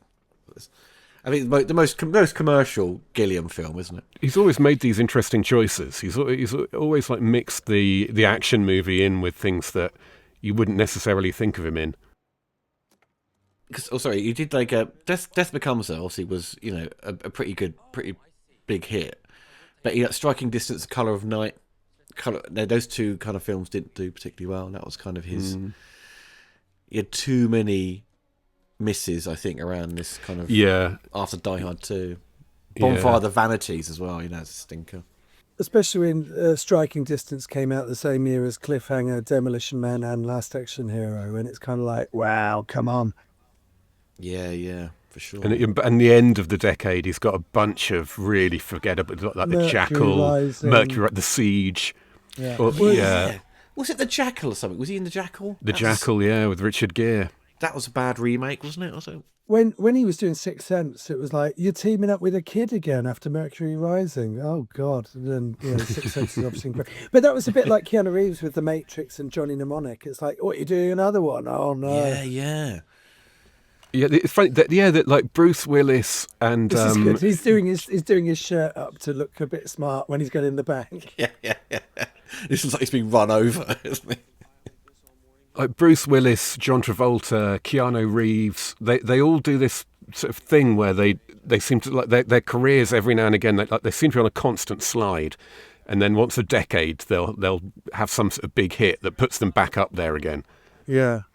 Because Travolta's now back to absolutely nowhere, isn't he? He's just doing these geezer teaser, ridiculous low budget action movies. And Nicolas Cage, you know, he kind of has that weird seesaw effect, but he's always doing stuff. He's always got something going on. They're all always doing it because they all always have a demand to be more, you know, to make more interesting movies. There's always people who want to cast them to get, you know, for their clout. But like Liam Neeson is the same. It's just like they don't make that sort of film anymore on the budget that they used to make them. Right? Yeah, unless there's a superhero. $80 million action movies. They don't make them. I think one of Bruce Willis's most interesting films of the 90s for me was The Fifth Element. I think that was one of my faves. Bruce Willis started out doing light comedy, you know. He did like Blake Edwards films and Moonlighting. And the fact that he went... Moonlighting, Blind Date. The fact that he went into action was kind of like, sure, but he never really, because stuff like Death Becomes Her was coming out parallel to Last Boy Scout. Yeah, unlike people like Stallone and Arnold who set out, well, Stallone kind of wanted to be an actor too, but yeah, like Bruce Willis wasn't an action star in any conceivable way when he made Die Hard. That's what made him an action star. It wasn't the other way around. But also Schwarzenegger's instincts were in family entertainment. Mm. After that run of kind of big violent action movies, he was doing Twins, and even Last Action Hero was meant to be kind of like a family movie with a kid in it. But the tone is all over the place with that. But it's interesting when you see like the Planet Hollywood stuff of that 90s period where Bruce Willis is there in the photos with Stallone and Arnold. He kind of feels like a bit out of place. You know what I mean? He just kind of been, because he's had the success with Die Hard, that he's now lumped in with those guys. I think I don't know. I think he always looked down on them and saw himself as above what they did. What do you think? And you know, you do hear stories that that he kind of he acted like that towards them. Well, they were so sort of like big personalities and competitive with each other, and their whole thing came about like going to the gym and seeing who can be the biggest. And yeah. And he wasn't part of that, and he was like, and he has more range. He just absolutely has more range. Yeah, of course. He's a better actor, but he's mind you, his personality and his whole screen persona is is as good as Arnold Schwarzenegger's muscles. Do you know what I mean? He deserves to be there. Mm-hmm. I suppose it was kind of more, dealing with him as a person was sort of a bit more problematic than Stallone and Arnold. Because obviously Kevin Smith had these kind of like horror stories, didn't he? Yeah. But I bet it was Bruce Willis at an older age where he was kind of just a bit fed up with being associated with Die Hard, I think. Maybe, but then he also kind of, I guess he felt like his career was always like bubbling and just kind of like, oh, I need that big hit to get back again. Yeah, But yeah. if you compare like the dialogue scenes in Cliffhanger to this, it's like you're waiting for Stallone to stop talking so you can get onto the next action sequence, right? Whereas you'd happily just watch Bruce Willis and Samuel L. Jackson bicker for the entire film, For sure. I think there's an argument to be made that the first Die Hard isn't even really that much of an action film. It's kind of more of a thriller in a lot of ways. There's not an awful lot of action in it. This is a thriller. This is kind of I'd call this an action thriller rather than Cliffhanger, which would be an action movie. But Die Hard, I think if you wanted to call it a thriller rather than an action movie, I think that'd be fine. Yeah. I wouldn't poo-poo that idea. Please don't poo-poo the idea. Once it goes into, instead of just being a good guy versus a bad guy, a straightforward action movie, what you can like Commando is straight up action, right? But once you throw in a sort of a twist and games within his character to fall for or take part in, then it becomes a thriller. It comes like there's more at stake than just a guy's got to kill someone. Yeah. And that's what it kind of falls into. And it's loads of action movies kind of do that, because it becomes everyone starts copying each other, and you've got to break away from that. What can we do now to have a different twist on the genre? The twist is to make it into a thriller, or you can make it into a comedy, or you can make it into a horror, which is probably a little bit more... I suppose, like Big Trouble in Little China is kind of a mix of everything, and that's why it kind of really works, but also difficult to sell. Yeah, because that genre is really like apparent and clear and well established in Hong Kong. Like a fantasy martial arts movie. But what the hell is a fantasy martial arts movie to an American or British or Western audience? Exactly. But this is like a crowd pleaser. This is kind of like... This is pure cinema, pure summer cinema. You could sit anyone in front of this and they'd enjoy it. Exactly, yeah, that's the key. Like, I can picture my dad watching this. I can't imagine him watching Commando. No. Yeah. I mean, I was so happy my dad watched all the John Wicks, and he said, "Oh, they're brilliant." I was like, "Good," because he's always like, "Modern movies are rubbish." Bit like Rob, and turning into my dad. But once you sort of sit him down and make him watch something that's new, and he's like, "Oh, it's really good." Well, yes. To be fair, though, that's watching John Wick. That's. I think I tell my dad, "Stop watching Last of the Summer Wine and watch something else." God's sake. Most modern action movies are not quite as good as John Wick. That is true. That is true. You got to find the good stuff. You know what I mean? You got to get through all the crap. Yeah, exactly. Yeah. If it doesn't start with the words "Fast and Furious," then be very careful.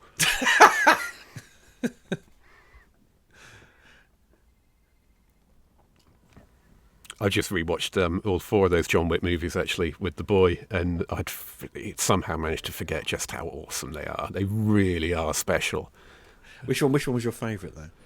I think each one is a little bit bigger and better than the one before, basically. But they're kind of, in terms of what they do, they all do it equally brilliantly well. So I wouldn't say one was better than the other. I just kind of... Do you like these little cameos of Peter Serafinowicz in number 2? Yeah, that's great. But then 4's got Donnie Yen. Oh, yeah. And number 3, is it number 3, Mark Dacascos in number 3? Yeah, exactly. Mark Dacascos in number 3. And, God, yeah, Scott in number 4. So many great people in this. Yeah. All it's missing is a Van Damme, isn't it? It's not my franchise, but that fight scene that they do on the steps in the second one is great. Oh, in the second, the fight scene on the steps in the 4th one that's a takeaway for me. The one that goes on for about 40 minutes. everyone in this, I saw that at a preview, and everyone in the cinema just went gasped Yeah. and like, oh my god, he's got to go back up the stairs again.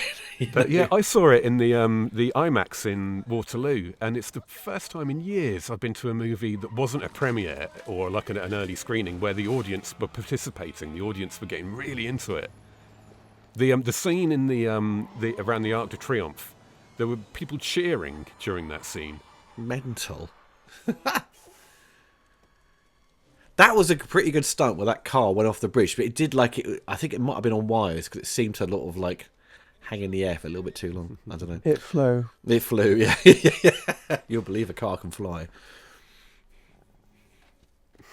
Oh, this I guy. love this guy. Oh, is it this one, or is he the one who is in it? He's Oh, like the it's this one, walking yeah. encyclopedia, isn't he? Yeah, he knows everything about presidents. Yeah.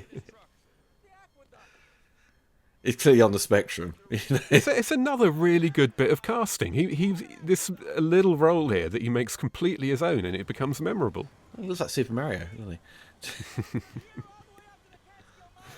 He's so New York as well. I love that that really New York accent and manner. Yeah, his first instinct is to be sarcastic.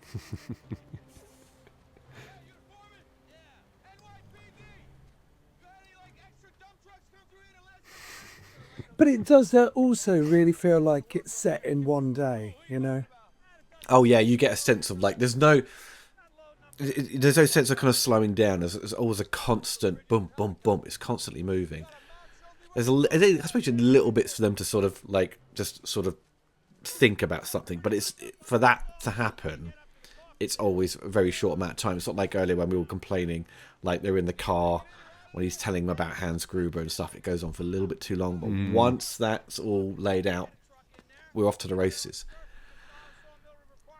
And again, just like this simple dialogue scene, the way it's shot, it's like it's a gunfight. It's calming down a bit now, but it's not hectic, not over the top, but just the dynamism in it. The camera is constantly moving, even if it's just a little bit. God damn it.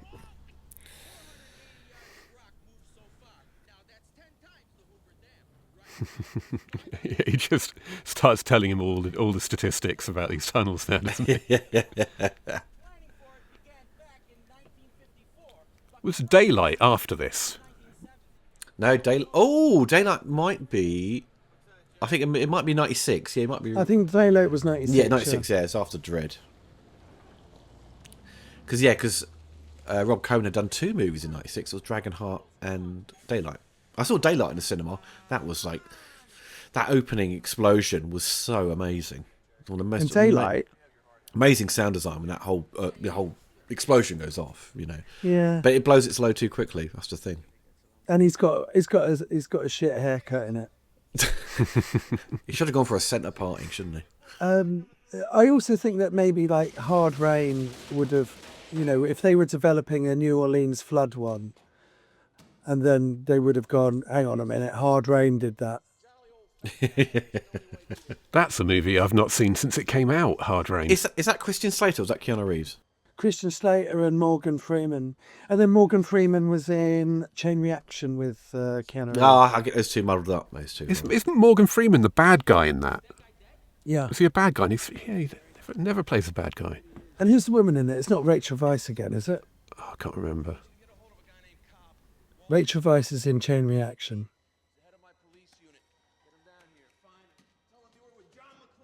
I want to know now. Mini Driver. Hard Rain, yeah, right, Same yeah. thing, basically, yeah. Yeah. Well, you know, they occupy the same space. Well, they did. The last thing I saw Minnie Driver in was The Beekeeper. The Beekeeper. Was she in The Beekeeper? I don't remember her being in The Beekeeper. Oh, I've got to watch that again. I enjoyed that so much. I should do a second one with wasps. That would be good. Michael Caine's in it. Jason Statham just repeatedly having to use words like bees and beekeeper. It's brilliant. Most of us thinking, like, in the script, like, what other word can we use instead of bee? You know? It's a megalodon.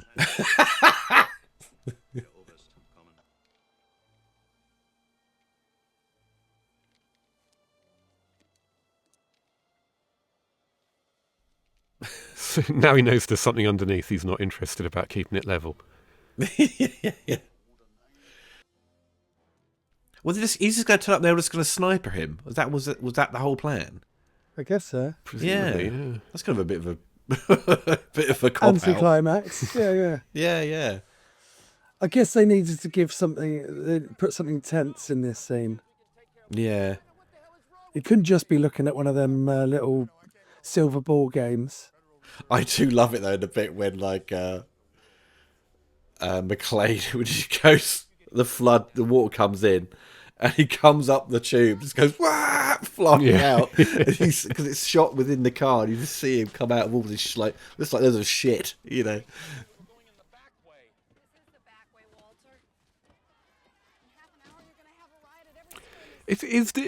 Am I imagining it, or is this the only woman who speaks in this movie? The one who's kind of one of the police, one of the minor police people. Oh, you got her, you got lady at the call centre. That's about it. That's the woman at the call centre. Don't forget the woman at the call centre. Of course, yeah. Yeah. So, I'm trying to be. That's feminism in action. That the woman in the call centre. No, and her. She's talking. She's on the phone. Yeah, Rob. I'm not sure technically that passes the Bechdel test, though. A woman you can see must be talking, but you can't actually hear. This is a feminist movie. John McClane's trying to save men and women.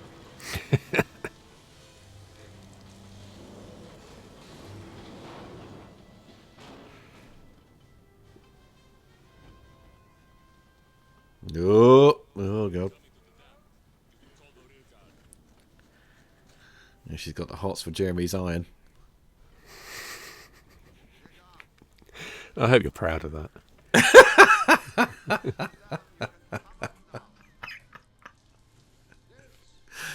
It's all Simpsons gag, isn't it?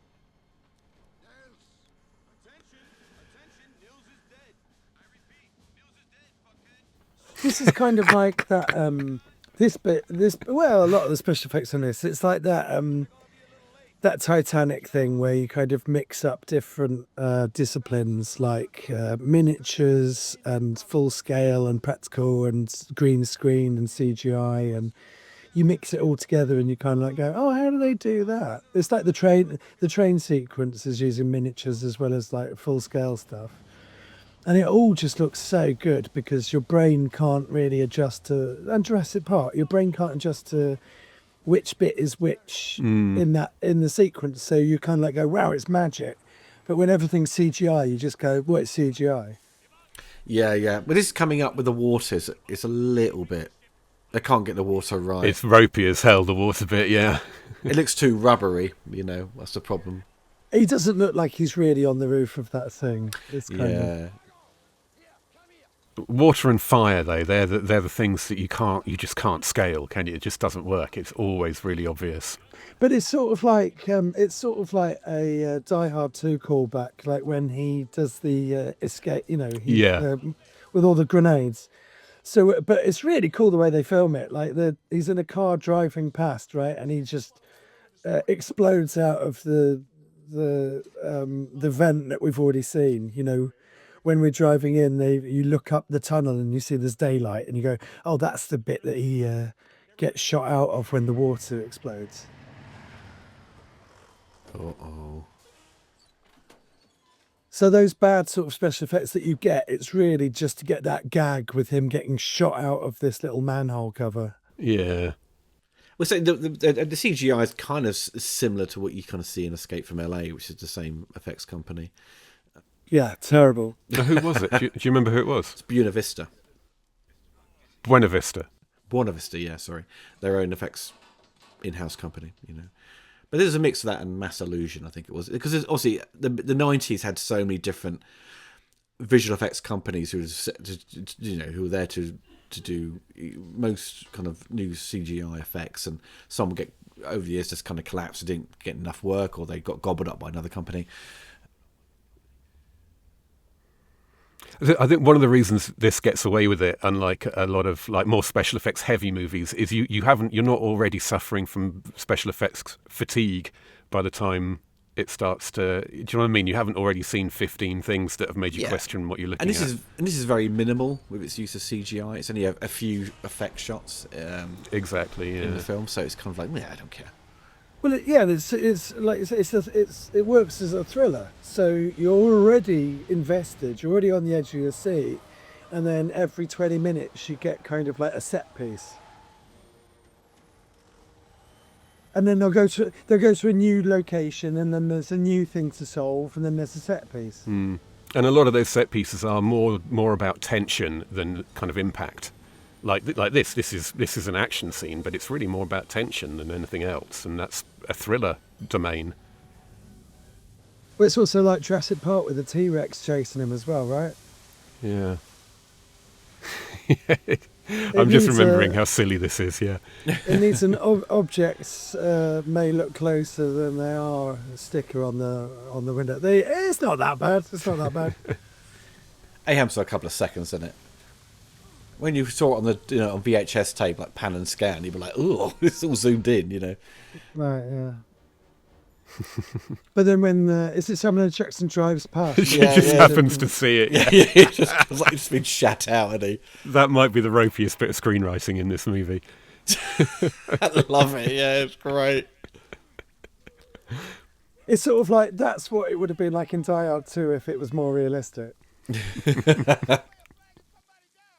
But then that's also John McTiernan, right? So he filmed kind of the same thing, but he filmed it like documentary, like it's occurring in real life. Whereas Die Hard 2 was like, here's this shot, and we rigged him up on this thing, and he's going to explode right towards the camera, and then he'll, How are they shooting at him now? But the guys that are at the baseball arena. Oh, they've followed Samuel L. Jackson, of course, yeah. I thought someone had followed McClane for a moment. This guy has his moment now, doesn't he? Oh my god. Little bomb man. Well, off the search. And it's 32 minutes, and there's 40 minutes left of the film. So there'll be like 5 minutes of credits, right? So this is almost in real time now. Yeah, I do like that in films when you try. If there's a countdown, you can see how long that it takes for them to get to the point where it's going to go off. And a lot of films are quite clever with keeping the runtime the same as what the time is on the bomb. But not Alien Romulus. That was played fast and loose with the runtime. How did you get out of the Alien Romulus commentary then, Nick? You managed to avoid that one. Yeah, how did I do that? This bald guy that's shooting at him, he is in Last Action Hero, isn't he? Oh, I've got a feeling he's on the back of the truck when they're with the ice cream van. No, the ice cream. You know when the ice cream van explodes and then an ice cream cone goes in the back of one of the bad guys' heads? Isn't he in that sequence? oh, I didn't know. I have to see that. There's a bit coming up in that sequence where the cars spin around and then McTiernan fires out the window as it's spinning. I mean, that's one of my favourite shots in the film. And this is exactly how you'd imagine schools would. I mean, this feels so realistic and real world.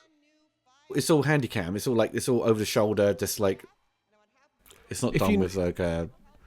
I think almost every shot in this movie is handheld. I've been really focusing on this recently. There is, but it's not annoying. It's not like it's not a shaky cam. It's not shaky cam. It's just No. It's just something more urgent about it all. It's very documentary.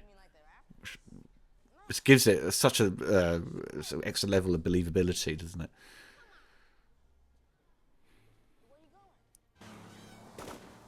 This is all believable as well.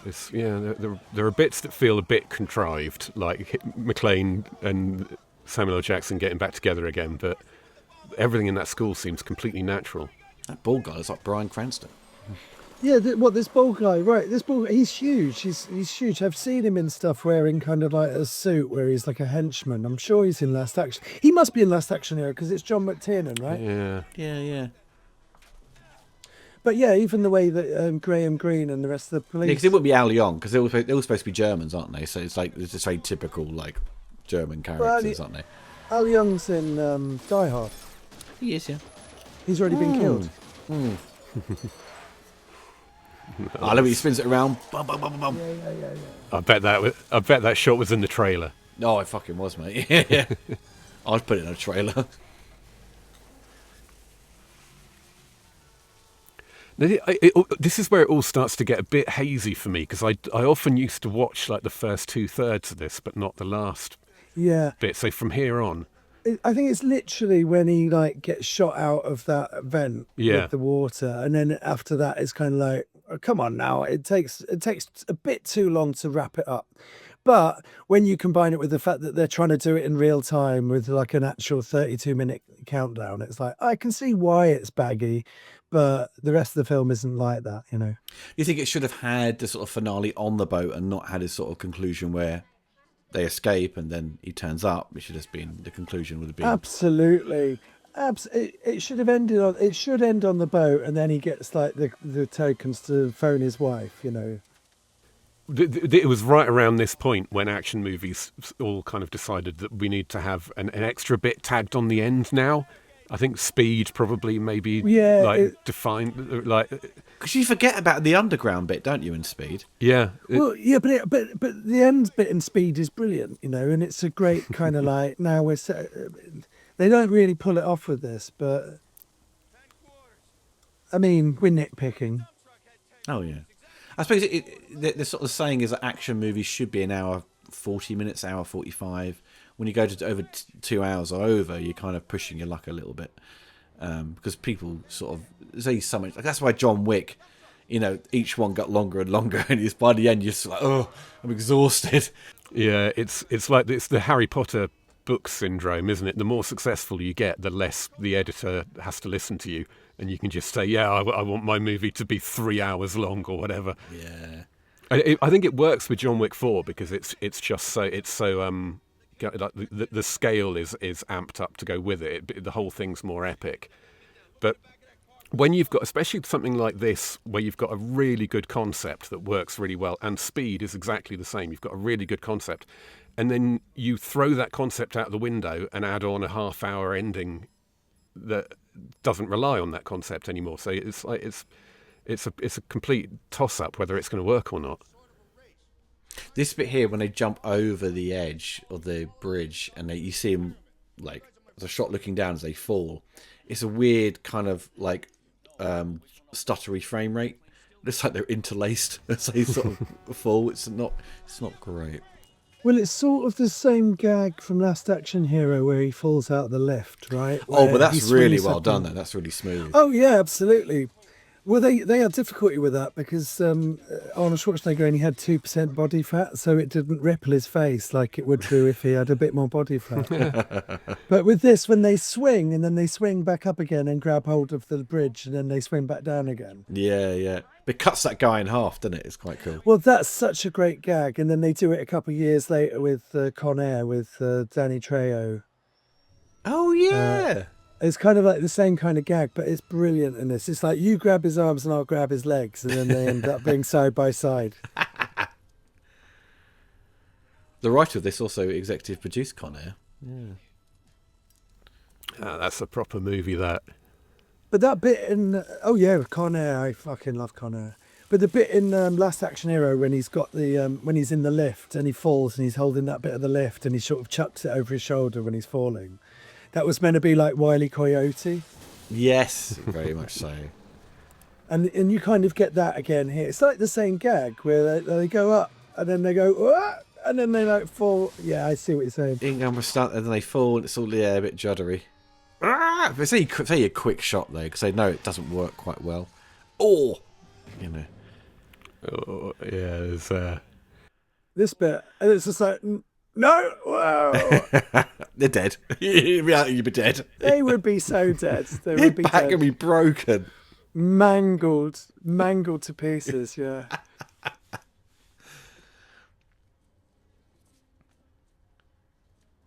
And his face is just sort of like, oh my God, have we really? Oh.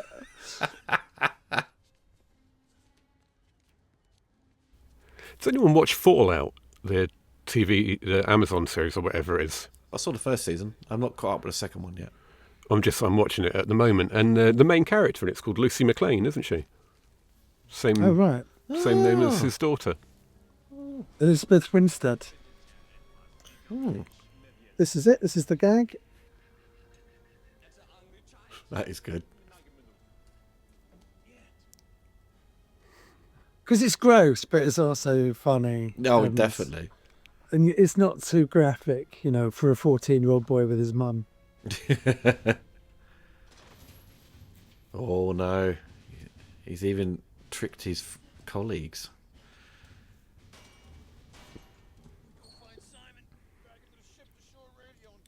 It's just full of Funko Pops. Oh no.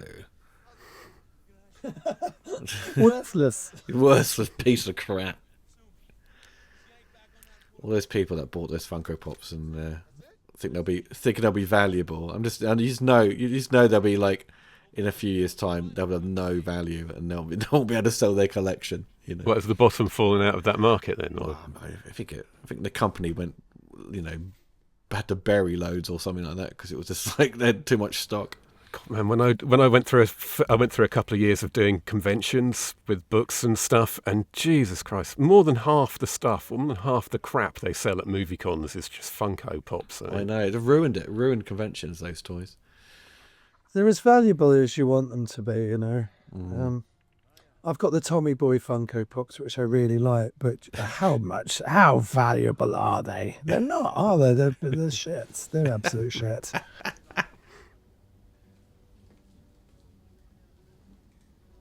Dun, dun, dun, dun, dun.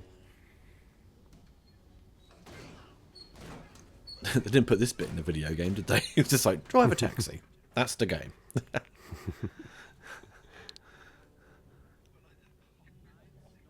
The Ghostbusters Spectrum game, where you're just navigating yourself around city blocks. And you play, like, what was it? Like accessories for your car, like a Hoover, to suck up the ghosts as you drive to the next building. And it would take an hour to upload every screen in between each bit. Let's go have a bath.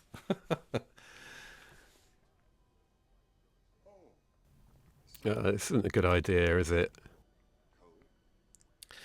But he's got the safety on, hasn't he? Doesn't know. I'm sorry, I can't do that. You call in that code right now, or I blow your sick ass into the next world. I used to have a poster of that gun on my wall as a child. What a cool dude. What a cool dude, Rob. I think it's a Heckler and Koch MP5. I used to have a photo of one of those guns in my wallet.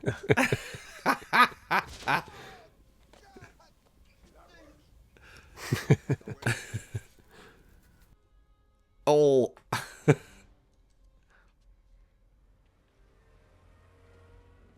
I remember I found, I think one of these Japanese movie programs, either for Robocop or The Terminator. I think it was Robocop. In the back, there's a replica of Stallone's Cobra pistol. You can buy, really? BB gun. I was like, wow, awesome is that? Oh. I would love an armory, just replicas of all the best guns and weapons in general. The Highlander's sword is the thing I want most. Oh, right, okay. Well, you want Highlander. You don't want the Kurgan sword. You want the one that's originally Sean Connery's. Oh, okay, yeah. Sort of Japanese samurai Yeah, sword. Yeah. with like an ivory handle. A katana. Katana. Yes, yeah. And I want a couple of Uzis with the same brace strap thing that Chuck wears in Invasion USA. Oh, did you see them? His gun bra. Yeah. Did you see they were selling them at London Comic Con a couple of years ago when we went and I actually met Chuck Norris? There was a place selling the full rig, and it's like, if you're meeting Chuck later today, there was a sign, if you're meeting Chuck, buy this. It was like £200. The bit when they get all the kids to run out of the school is great. This bit is great because it feels like they've been building it, and it's just like, no, we got to get out. It's going to blow up. We got to do this. And they have to make it like a game as well. Yeah. Oh, it's so good.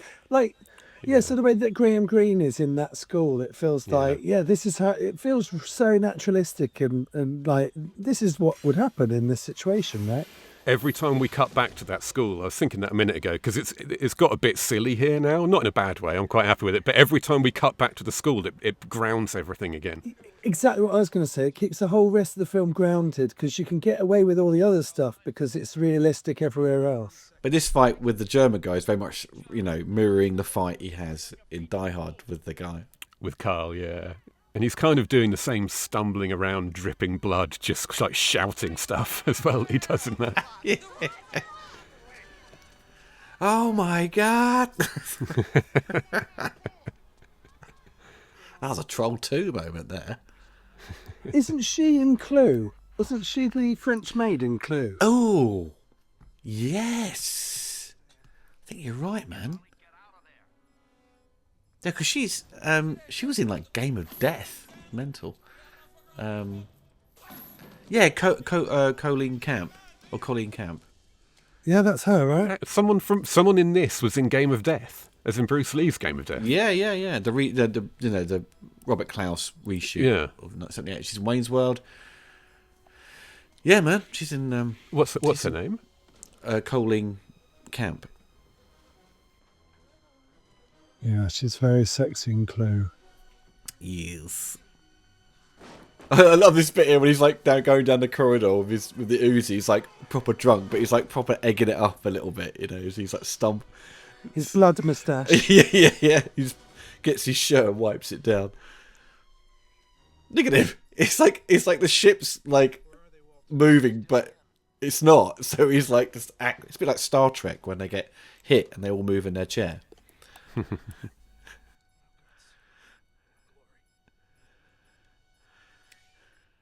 But this bomb guy, he's so brave. He's staying there right till the end.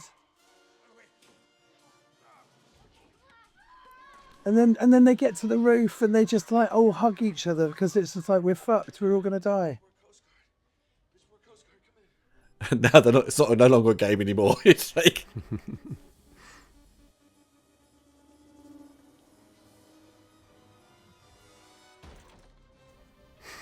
It's such a great idea for a bomb as well, having that visual aspect of seeing the colours mix like that, rather than it just being a ticking clock. Yeah.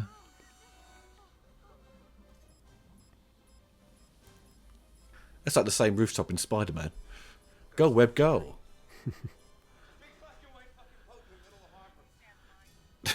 That's Coke. That would get you through it. yeah. You've just been cutting all the wires with your teeth.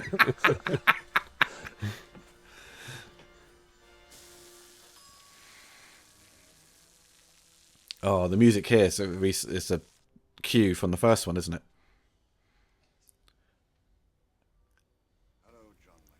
Well, this is all better than I remember it being, this sequence, to be honest. But the stuff on the boat feels like it could have been... They could have done something a bit different somewhere. It's just... It feels like it's its own thing, and it feels like it's almost like they've put another film at the end of the film that you were watching. And for this one, they're just going through the motions rather than... It's like they've given up on the Simon Says bit now. Yeah. Like they've dealt with that, and now it's like, okay, the film has to wrap up, but the film wraps up in like another 45-minute sequence. Yeah, once it's kind of run out of its kind of core idea, it's because the thing about Speed is once they're off the bus, you need to get to the end of the film, and they do that. They do that in like 10 minutes. They do, yeah.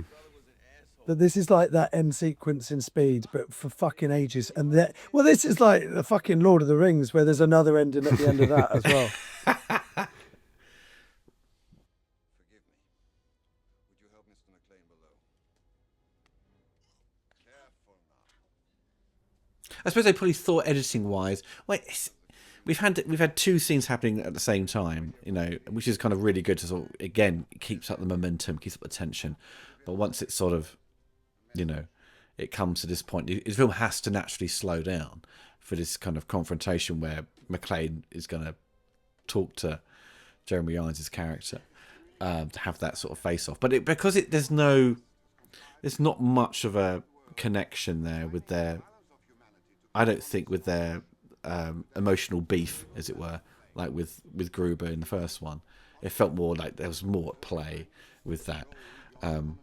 With this point, he's still fighting his hangover. He just says to him, "Oh, you got any aspirin?" You know, that is it. That's his kind of word to him. You know. Well, and that's the thing that helps him solve the case, isn't it? Oh, I've cleared my head of all the fog. Well, You know? well no, because the aspirin was bought in the... Yes, you're right. Yeah, yeah. The hell's all this got to do with killing McLean? Right, we've got Lilt or Tizer. What do you want? What do you fancy? Bile or blood? The self-serving drink machines at the cinema. yeah. I'm going to go for a Tango Ice Blast, thank you. I'm a bit naughty sometimes. Because in the summertime, you just go through it so quickly, even before the film starts. I sneak back out there and just go, just do another one and go back in. The staff at View are a bit don't really pay attention.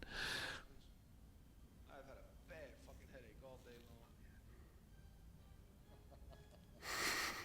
Must be a lucky day. Keeps the bottle.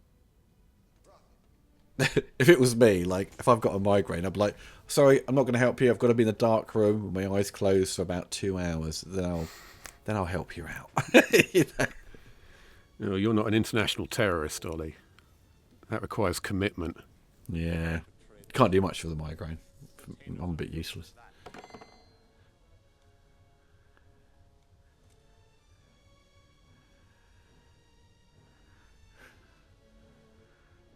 Oh, I didn't notice I forgot she's got a scar on her neck. You see that? Yeah.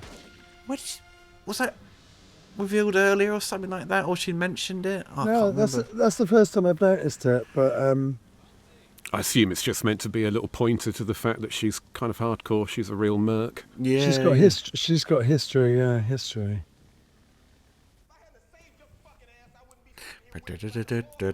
He's escaping on a boat called Polly. No gold on this boat. You know that. I know the man. I know the family. The swearing machine is back. Making people think he did. Yeah, well, where is he? I don't know. He must have switched it back. Am I imagining the sex scene in this, or have we? Yeah, there is. Yeah, he just like rips the top off, and then they start making out, and suddenly the helicopter turns up. Yeah, it's in the last scene, isn't it? That's a very appropriate place. I'm sure that's just what they'd have been thinking about at the time. Well, they thought they've won. They got the gold, and she's been staring at him the entire time.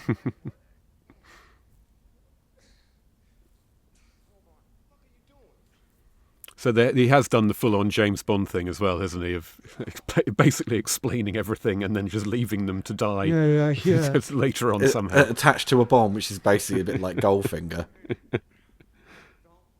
It's exactly what happens, isn't it? At the end of Goldfinger, yeah. Yeah, man. Yeah. Come on, move your hand. Damn, McLean, I was just starting to like you. Yes, he caught it. I lied to you, Zeus. About what? You remember I said Weiss found that bomb up in Harlem? I think maybe some people we thought, if they do a fourth one, they should have Samuel Jackson back again. But it's kind of like, well, he's not a cop or anything like that. You just have to be roped into it somehow. But it's with the fourth one with the guy, I can't remember his name now. He was in Galaxy Justin Quest. Long. Justin Long. I mean, he was really good in Galaxy Quest. I think he's good in Die Hard 4. Yeah, he's pretty good. Yeah. I think it's really good. He's got a sidekick in every single film, hasn't he? Yeah. I suppose. Yeah. Oh, yeah. You're right. Yeah, because 1 and 2, it's like there's someone kind of from a distance, isn't it? So. And then in this one, it's like, well, Samuel L. Jackson. In the next one, it's Justin Long, and in the next one, it's Jai Courtney. Oh, bloody awful he is. Jesus Christ. He's not good in that, but Jai Courtney is good. Yeah. I didn't like him in, and what else I didn't like him in? There was something else he did. I was like, "Grr." Oh my god, Terminator Genesis. Oh shit! Yes. Yeah. Totally miscast. Oh yeah, roided man comes from the future. He's been eating rats, and he's fucking huge. He's almost as big as Arnie, and it's kind of like that's the opposite of the point, right? It's like the Beatles. They're all roided up. Actually, I'm just looking at everything I've seen him in, and I don't like any of the films he's ever been in that I've seen. What, Jai Courtney? So maybe I don't like Jai Courtney, yeah. Jai Courtney? What about Captain Boomerang in Suicide Squad? He's great. I don't remember him in the second one. I remember him in the first one being not very good, but...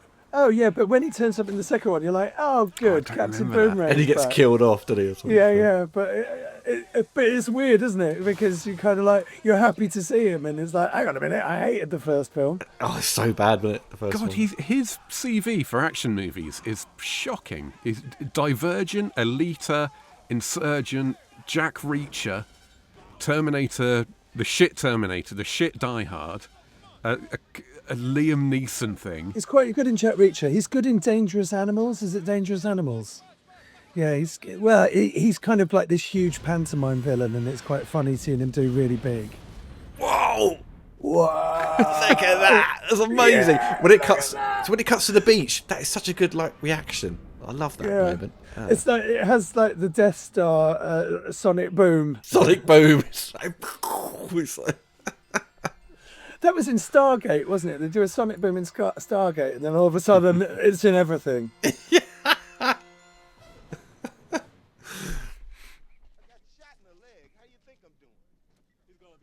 Got shot in the leg. Got shot in the leg. So matter of fact. Samuel Jackson goes around pointing at the bleeding obvious. How's it doing? I got shot in the leg. Dredges.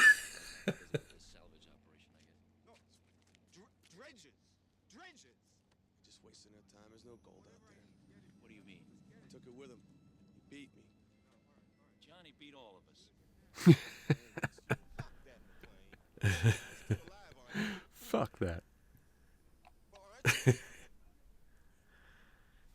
This is the true message of Christmas. Oh, Samuel Jackson's also great. Another action movie. One of the most underrated of the 90s is Deep Blue Sea. Long Kiss Goodnight. Oh, Long Kiss Goodnight. My God, what a movie. When I saw that at the cinema, I thought it was the best film I had ever seen. It also has one of the best explosions at the end. It's so good. Yeah, and it's so funny, and Gina Davis is so good. When she flashes him, he's like, what? Yeah. That's another one I haven't seen since it came out. Oh, dude. Well, we got to do that as a commentary for around Christmas. So Long Kiss Goodnight, it is great, but also it is not as good as it used to be. yeah, I think I watched it again not long ago. It was still pretty. It still holds up. It's all right. It's all right, but when I first saw it, it was the best thing I'd ever seen. But then I said that about Broken Arrow as well. Do you know, it's like I was very impressionable at that time. Yeah. Every film that came out in the 90s was better than the last.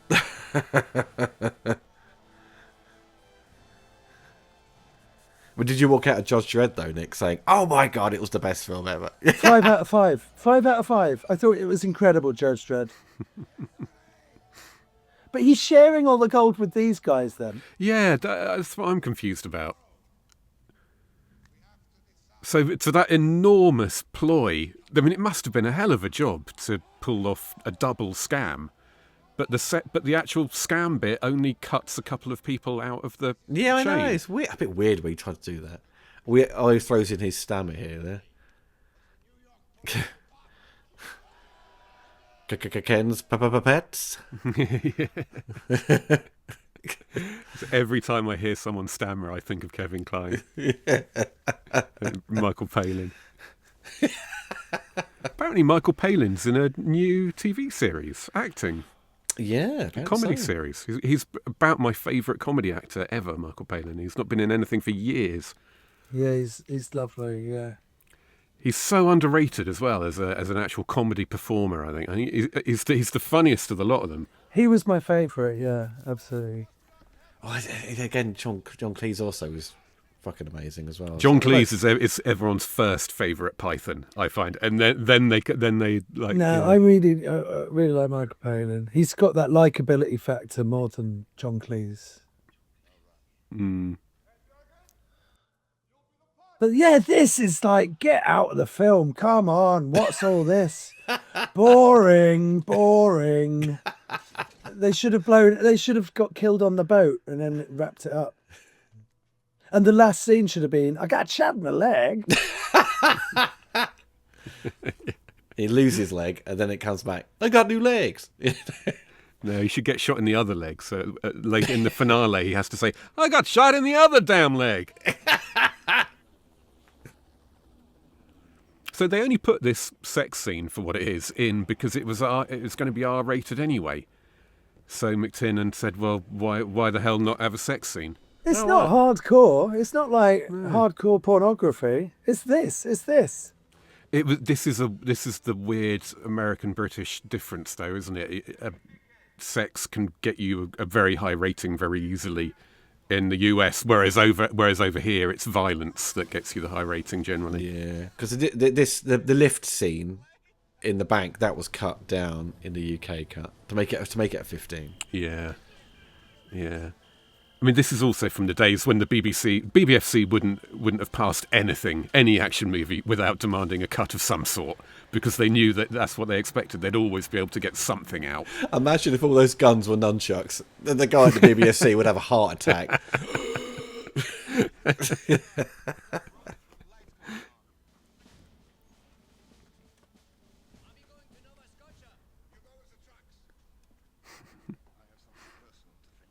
Doesn't he get that sort of Rambo gun, doesn't he? Yeah, that's Rambo does actually use that gun in one of the movies as well. Is it the second one? Well, maybe the first one. Actually, no, the first one he's got it, isn't he? In the poster he's got it, isn't he? Yeah. Or is that an M60? God, I didn't see it properly. Why would have Samuel Jackson in the helicopter with them? In the helicopter, yeah. You know what I mean? He's like a civilian. I guess it's. I mean, the thing about the rocket launcher ending is that it kind of comes out of nowhere. It's like it's unrelated to the rest of the film almost. The original ending had like his career's all ruined. McClane's is. Yeah, it's like set 6 months later. Or Yeah, isn't it in Europe as well? The thing I read was it was like they said it was too sadistic of like his character to do that. Yeah, but it's mental. If you go like that was the original ending, why would you end it like this? It's mental. the test cards. It's mental. Nothing about John McClane's character suggests he's someone who would follow someone around the world, somehow source a rocket launcher, and then like it's just his whole thing is I just want this to be done so I can go home. Yeah. Yeah, and in the first two, he chucks them off the building at the end of the building siege, and he blows up the plane at the end of the airport siege. And it's like, in this one, he should have blown him up on the boat, but then they just add another bit to like elongate. It's just, yeah. So all of this stuff is a reshoot. Yeah, definitely. Yeah, it's down. Which is why you keep cutting back to Samuel L. Jackson to make it feel like it's part of the same film. Good But point. it's so anticlimactic, you know. Yeah, it doesn't. Yeah, it doesn't quite have that.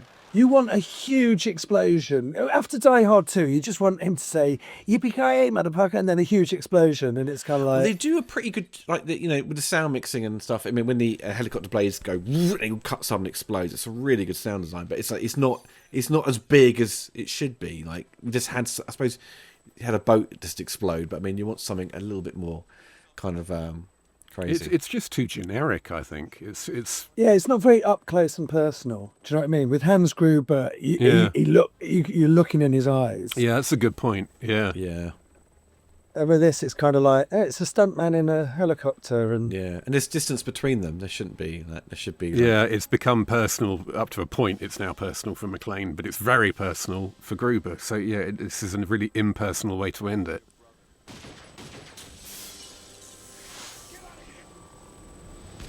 You can almost see how they could have built a scene like this just from footage they had as well, because it's just nothing happens, does it? Nothing. Serenity now. Oh. it looks like a stunt, rather than there's no personal element to it. I do love it cuts to him just like cracking up as he walks back to Samuel Jackson, like it's a bit of an outtake, you know. They It's do. like the end of The Last Boy Scout when he starts doing a jig. Yeah. I've not seen Last Boy Scout in a very, very long time. I watched it, I think, about over a decade ago, and I didn't quite get on with it. Oh, I love it. Horrible film. Why is it horrible? Because it's so mean-spirited. And I just remember. I've not seen it since it came out, or since I was a teenager, rather. But I remember it being really mean. Is it from 1990? I think it's 1990. Yeah. Oh, it's in with Die Hard 2, RoboCop 2, Predator 2. It's the bastard mean movie. Yes. It is, yeah. And then he phones his wife at the end, and then that's your kind of like, oh, Bonnie Bedelia's going to be on the other end of the phone. Great. But you do sort of miss her in the film. I You think. do, yeah. It should have been some sort of phone call where she sort of... She does make it feel like Die Hard. It gives him his purpose, you know. But that's part of the whole leaving that whole like structure behind, isn't it? Because that was another integral part of it, that he has to have skin in the game. There has to be someone directly threatened who is. In the first two movies, it's his wife, and in the fourth one, it's his daughter, isn't it? I think, or something. Yeah. Something like Well, that. in this one, they're kind of trying to go like, oh, he's trying to phone his wife. So at the end, you know, his whole mission is to phone his wife, and it's just like, yeah, well, in the first two, his mission was to save his wife. So it's a bit of a downgrade from that. So if they didn't make Speed 2, they would have been all Under Siege. It would have been like, Die Hard 4, he's going on a cruise with his wife, and oh no, he's going to run into trouble. It's like, that would have been, it would have worked, I think. I'd have liked that movie. I think if Die Hard was allowed to keep the Die Hard formula to itself, they could have just made them forever. They could have done, yeah. I mean, it's such an easy to watch formula. It's kind of like, right, okay, Die Hard set meets up. Poseidon Adventure, you know. Yeah. Yeah, and that's why it was copied so much more than people realise. I don't think the world realises just how many absolute rip-offs there are of Die Hard. If you check out the pop-up card in the video, there'll be Rob's borrowing blockbusters on Die Hard. There's so many. Well, actually, there's two. I'm not even sure they're still on my channel. I think they might have been removed. What? Did you do Skyscraper starring Anna Nicole Smith? Oh, certainly. Of course. That's one of the best. No, Sudden Death is the best. I will stand on that. No, it's not. Sudden Death isn't half as good as Under Siege. No, well, Sudden Death is so much better than Under Siege. No. Sudden Death is a better made film, I think, but it's more it Die hasn't, Hard. It hasn't got who's the bad guy in it? It's Powers Booth. Oh, it is, isn't it? Yeah. I always think Stacey Keach and Powers Booth are the same Yeah, person. yeah, but they do look Powers alike. Booth. And Van Damme fights a giant penguin. Come on. Yeah. In a kitchen. But yeah, I had an absolute blast watching this again. It was really good fun. It's, Die Hard 3, it's great, and it's sort of like they did. It still feels because of Bruce Willis. It still feels like a Die Hard film. It still feels He's like a got the John hair. McClane film. He's got the hair. He looks like John McClane. He's wearing the vest. It feels a bit like a spin-off, if you know what I mean. It could almost be a spin-off from a more like cohesive Die Hard series, because it's like they've just taken him, just that one character and what he does, and done something completely different with it. It's a bit like Hobbs and Shaw. It's how that relates to Fast and Furious. That's what sequels should do, isn't it, really? Just reinvent the wheel a little bit every time, not just be like copy-paste. Well, yeah, mate. I don't care what they do as long as they do it well, personally. But yeah, it's a good idea, isn't it? As long as you're true to the characters, then it still feels within the same world, you know. But you know, when I think like Die Hard 4 is a step back again to like, let's make a Die Hard film, you know. It has such a generic feel, though. Four has elements of 3, doesn't it? 4 has elements of 3, so it basically just becomes a sort of best of, like, let's take what works in this one and works in that one. You know what I mean? But it does feel like it's filtered through a generic filter somehow. Die Hard 4. It doesn't feel like it feels like you could replace John McClane with any other. Well, it's all shot with that green kind of like filter over it. Is it Len Wiseman? I can't remember the Yeah, director. Len Wiseman. Yeah, he was too young to be handling Die Hard. He did someone a bit more. I don't know. He did those underworld movies, and I thought, when he was hired, I was like, oh, him? No. It felt like of its. Or even Rennie Harlin was one of the best action directors of his time, you know. But to be fair, though, Len did a pretty good job. So, my worries were kind of like, fine. I like it. I like Die Hard 4. It's a different league from the first three, but it's still enjoyable. Die Hard 5 is awful. Yeah. I've never even seen 5 all the way through till the end. I just couldn't handle it. It was so offensive. I watched it on a plane and it's kind of like, oh God, it's like 80 minutes long as well. It's fucking awful. And they didn't have a bad guy in it until the end, and then they rewrote the guy that's the bad guy in it didn't know he was the bad guy until the reshoots. Bruce Willis wasn't happy with the movie. He was on the One show and he's like complaining he didn't like the title of the movie. He was like, okay, that's not particularly good press.